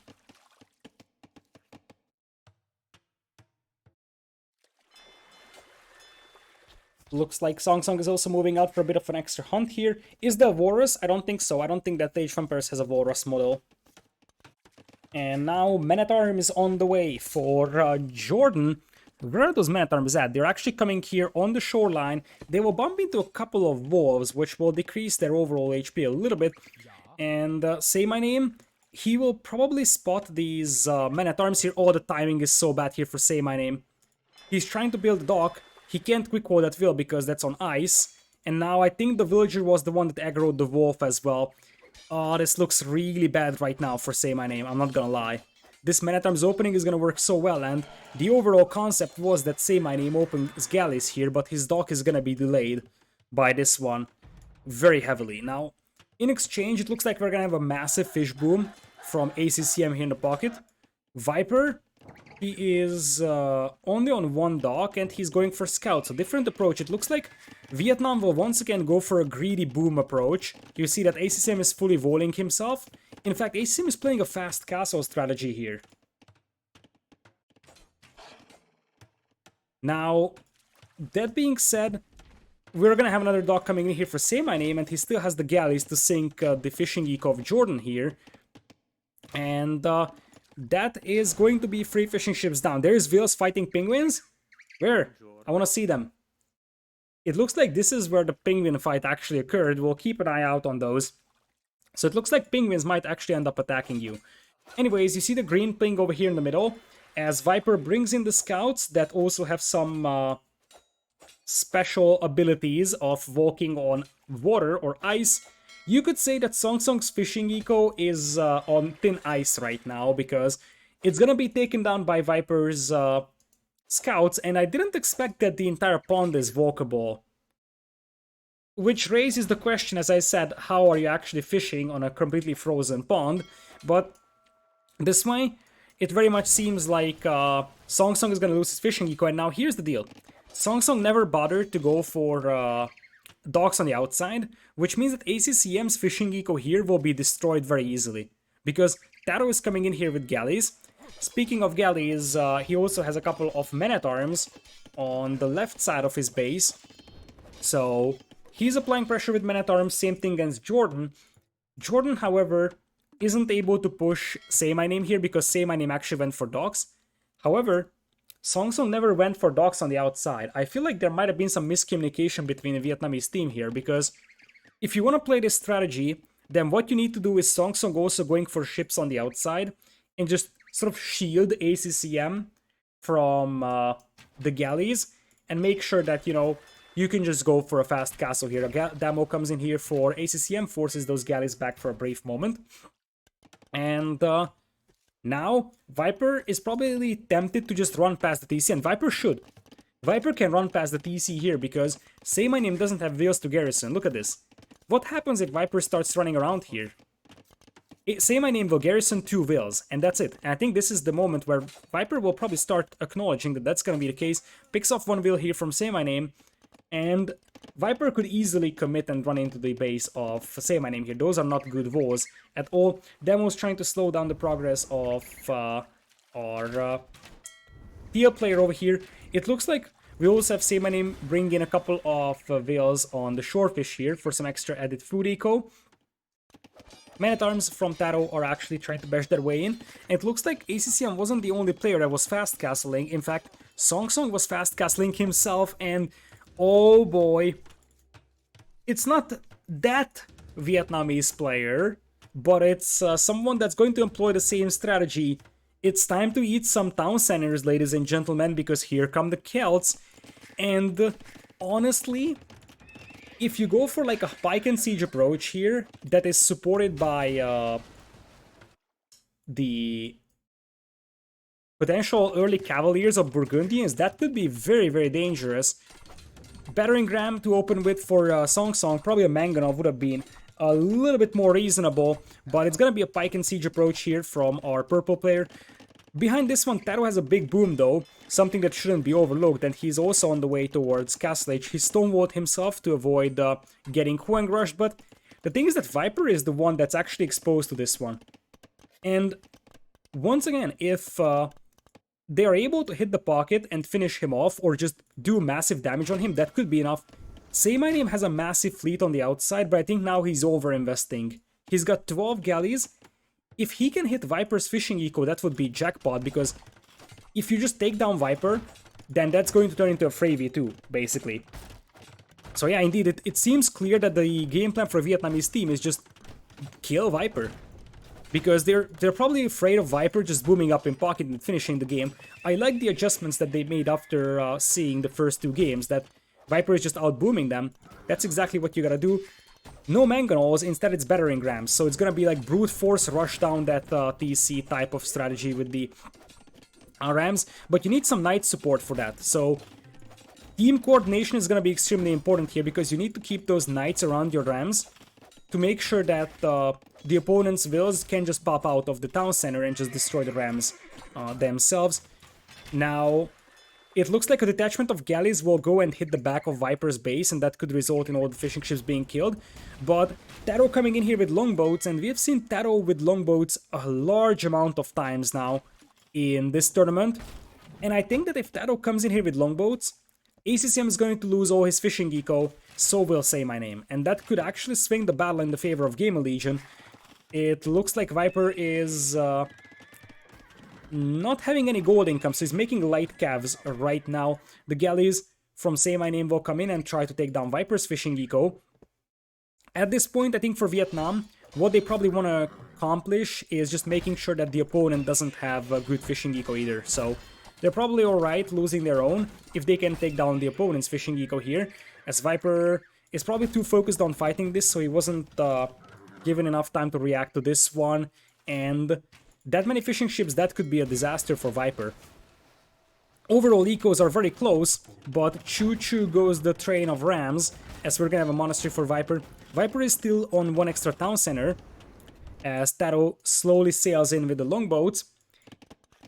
Say My Name is the last player to click up from Vietnam Legends, and the last player overall in this game, and here comes the push. Viper is just waiting for the opportunity because he knows that he's gotta destroy these rams, but look at Song Song, who is using the strategy that Hoang does very, very frequently as well. Just use the vills to repair the rams, but as I said, the heart and soul of this strategy is that you need to have enough beef to make sure that your opponent can just rush down those rams, and that didn't happen. I feel like it would be much better off for Song Song if he actually went for mangonels. 3 mangonels would destroy that TC in 5 seconds, and it would force Viper to fight a lot earlier, because right now, Viper is sitting in the safety of his town center and just waiting for the opportunity to take down those rams. Now, it looks like Castle Age is in for Jordan, which means fire ships, and that allows him to push back the galleys of Say My Name, who is still trying his best to get to Worgen and Botkin. It very much seems like ACM is just trying to hide his fishing eco right now from TaToH's longboats, and TaToH's longboats will also clean up the galleys of Say My Name, but only after Viper's fishing eco got destroyed. Keep in mind that Jordan is playing water, TaToH is playing water, and Viper is playing dead, which means that I think the right play now for ACCM would be to send those cavaliers to either TaToH's base or Jordan's base. Because right now you have no land army basically for GL. Well, Viper has some knights, but those are required to defend against the pike and siege approach here, and it very much seems like these war galleys will now be surrounded. The demo could actually change things over here, but I think that eventually Vietnam is gonna lose water. The question is what type of damage can they do before that happens, and I definitely think that a couple of cavaliers need to hit TaToH's base. I mean, TaToH's wide open from the back here. 5 cavaliers would actually start killing a lot of stuff, and TaToH has no defense. I feel like Vietnam Legends is not punishing GL for going all in on water. And right now, I think Viper is doing an excellent job just slowing this one down. They know exactly that they just gotta slow this down, and GL already has a 20 vills lead because TaToH's fishing eco is still alive. Now, I actually like what Vietnam is doing more in terms of strategy. So, Say My Name is playing full water and just making sure that the opponent doesn't have a great fishing eco, and 2 players go for land. The problem, as I said, is that these 2 land players just don't do enough damage at all. Like, these cavaliers are chilling here, they're slowly taking down Viper's TCs, but I think Viper is just... like, Viper is not the most important factor right now. TaToH is. TaToH is actually a much more significant thing. And Viper actually indeed gets a couple of conversions in here with his monks. This is why I just don't think that pushing Viper here is legitimate. Like, you see that this push, in all certainty, has stalled out. And TaToH has the most untouched boom ever. Imagine if those yellow cavaliers would be hitting this wood line, just running around TaToH's base, causing chaos. That would be enough, and like you see that, what value is Vietnam getting from this push? Nothing. They will take down 1 TC over, I don't know, an hour time, Now it looks like it's a nice choke point fight as well over here for Viper. It seems like this is gonna be enough to push Viper down though. The problem is that Viper, all he needs to do is just slowly die, and TaToH will be the one finishing off the game. You see that he's already attacking into Pikeman, appearing with a bunch of forces. And on the right side, let's keep in mind that Jordan is pushing Say My Name really heavily here. So, Say My Name, he's focused very heavily on water, but he's also in the need of assistance on land. And I just feel like Vietnam has not used the mobility of those Cavaliers enough. They focus too much on Viper. They could have gone raid a little bit into TaToH's base, raid a little bit into Jordan's base. So now we got some Scorpions in here for Jordan that he's gonna have to repair. Eco-wise, Say My Name's eco is very, very weak. So is the eco of Song Song. Say My Name was playing 1 TC for quite a while, and Song Song is also, I think, 1 TC for a while now. He's free. But as you see, the cavalry numbers are sort of disappearing here. The only thing that they achieved with this one is that the pocket has a much better boom here for ACCM. This is what they have to hope in, because the thing is that TaToH's eco is brutal, and he's gonna have the Viking pikemen with chieftains and siege rams. How do you even stop that? That's not the problem here. That the thing is that ACCM needs to get to Imperial and Paladins and just be the one forcing the engagements before TaToH gets to Imp. Because if TaToH gets to Imp, he will go Pike and Siege, like Siege Rams. And from that point on, it is Vietnam that has to defend, and they will only have Cavalry in Imperial Age, because the other two players will not go into Imp anytime soon. So, the win condition here for ACCM, I would say, is that he needs to... Well, first of all, they can just pop out Scorpions and destroy TaToH's entire Pikeman army over here, and they are doing so in a quite nice fashion, although TaToH will still win this fight. So, the thing is that if ACCM gets to Imperial faster and gets to, like, early Paladins, and starts forcing engagements, then TaToH will not have the chance to go for a Siege and Pikeman push, because he's gonna be forced to defend. Now, it very much seems like TaToH's gonna be the first player to Imperial, shortly followed by ACCM, as we finally have a counterattack coming in from ACCM towards Jordan's base. But at this point, G has a slight eco lead, and keep in mind that Viper is not that much behind. Still, the fast Paladin is probably the hope for ACCM over here. Fast Paladin and then use the mobility advantage. That's your best shot at this one. Because if TaToH gets to like Siege Rams and Halberdiers, he's just gonna steamroll everything here. And TaToH is even dropping docks over here. And he's gonna have a couple of longboats that will deny these wood lines. Remember that if TaToH controls these wood lines, that's going to be a lot of resources denied from the opponents. Imperial Age on the way as well for ACCM, who is actually rampaging the eco of Jordan. This will even Jordan and Say My Name. And Say My Name is not that far away from imping himself. So it's possible that we're going to see something similar from Say My Name that we would see from TaToH, just with, you know, slightly better economy for TaToH. Anyways, a castle drop is gonna happen here on the left side, which will slow down TaToH's push. TaToH tries to react with his own castle, and he will be able to trap this one down really fast. Song Song goes for the workshop. I don't think that he can stop this castle over here. TaToH reacted to avoid a potential Hoang Rush, as this is gonna be a tight castle here for Say My Name, because Jordan's got a Mangonel out. Imperial Age 1 minute away from ACCM, and he will be able to click Paladin immediately. We'll be able to finish this castle in a defensive position. TaToH in Imperial, his first thing is gonna be Bracer and Arbalest. He's not gonna go Pikeman, he's gonna go Arbalest and Ram. The problem that I think TaToH is facing, or is he going Arbs, or Bracer might be just for longboats. Yeah, it seems like it's just for longboats. Still, the problem TaToH will be facing is that it's not like he's going to be actively pushing the side of Song Song, or at least not easily. And this buys some time for Say My Name to get into Imperial. It buys some time for our yellow player ACCM to get Paladin, and they will need that Paladin soon because Viper is also imping. As I said, Viper did suffer from some damage, but that damage was far from impossible to overcome. He's at 101 vills, imping. He should be good to go, and he's gonna have 2 relics already in the bank. So 2 relics with Lithuanians versus the Paladins that do not have bloodlines. The quality of Viper's army is gonna be way better. I think Vietnam needs to finish this game relatively fast over here. So like running with the Paladins that ACCM is assembling over here, and then just try to finish off the game. Say my name. Still with a decent amount of war galleys over here. TaToH sends in the longboats with chemistry and bracer. And berserk play from Say My Name, I like that. Because the berserks would actually be decent against Viper's cavalry as well. And it's not like there's a lot of archers that can deal with them. ACC have another castle here in the middle.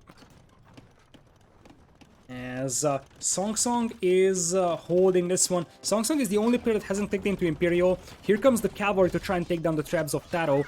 As berserks are also on the way for our blue player here. Quick walls to prevent the trap from being taken down will be there. Song Song, if he pulls like 4 more vills, he can keep that castle alive a little longer. And I see Scale Mail? Scale Mail for ACCM. What for? What is he trying to do with Scale Mail? Is he taking into Pikeman himself? That would be awkward. Anyways, Song Song is only repairing with 4 vills, which is insufficient. You need 7 to repair this one. But here comes the Paladins, and as I said, Viper doesn't have a big army now. I like this decision because TaToH doesn't have mobility here. Jordan isn't able to help. So you could potentially finish off Viper here with Paladins, and then the next wave could potentially finish off the other flank as well. You already have Imperial Age for Say My Name here, getting traps out to trap down Jordan. Jordan is trying to take into champions with supplies, as we will have Cavalry in for Viper, but he's running for his life. And this is exactly what ACCM wants. Just try to push in. Number 1, force TaToH to chase. Number 2, just keep applying pressure to Viper and force him to defend. And then just potentially allow Say My Name to win the other side. Viper hasn't taken like an insane damage here, and honestly, he's gonna get his army trapped in here in a moment. Viper with the trap! Viper with the trap! Oh my god! Oh my goodness. This could be a game-deciding factor. I don't know if TaToH has chieftains over here, and those are still just pikemen. But I mean, that was far from ideal for ACCM. He loses half of his paladins, and that's definitely not how he actually wanted that to happen. Now, he's still killing quite a lot from the opponent, but GL still has a way better eco, and that is because Song Song is getting absolutely annihilated by TaToH with the Void Raiders. There is also a huge amount of longboats controlling the shoreline, and I just feel like once again, the Berserks, as I said, the only way that Vietnam wins this is if they are proactive. And I don't think that they were able to be proactive enough here. Because at this point, the right side is a stalemate. Left side, it's an easy win for TaToH, I would say, over Song Song. Song Song is trying to get to Scorpions, but his eco is going to be absolutely ruined. It's possible Song Song lost the Imp TC, I wasn't paying attention, but he's still 2 minutes away, and that's a TC down. If you're Song Song, you, like, did he lose it? He should have started with this Imp TC in the first place. So if he actually used this TC to Imp, or even this one, then it's a massive mistake. This should have been the Imp TC for a long, long time. The problem right now that Vietnam is facing is that TaToH and Viper are now both fully boomed. And it's not like they're actually annihilating Jordan here either. Jordan is holding, and this is gonna allow Viper to just get to some more paladins. Viper still with 2 relics, but I mean, this is 14 plus, it's gonna be plus 6 when Viper gets Blast Furnace, and 180 HP as opposed to 160 HP and just plus 4.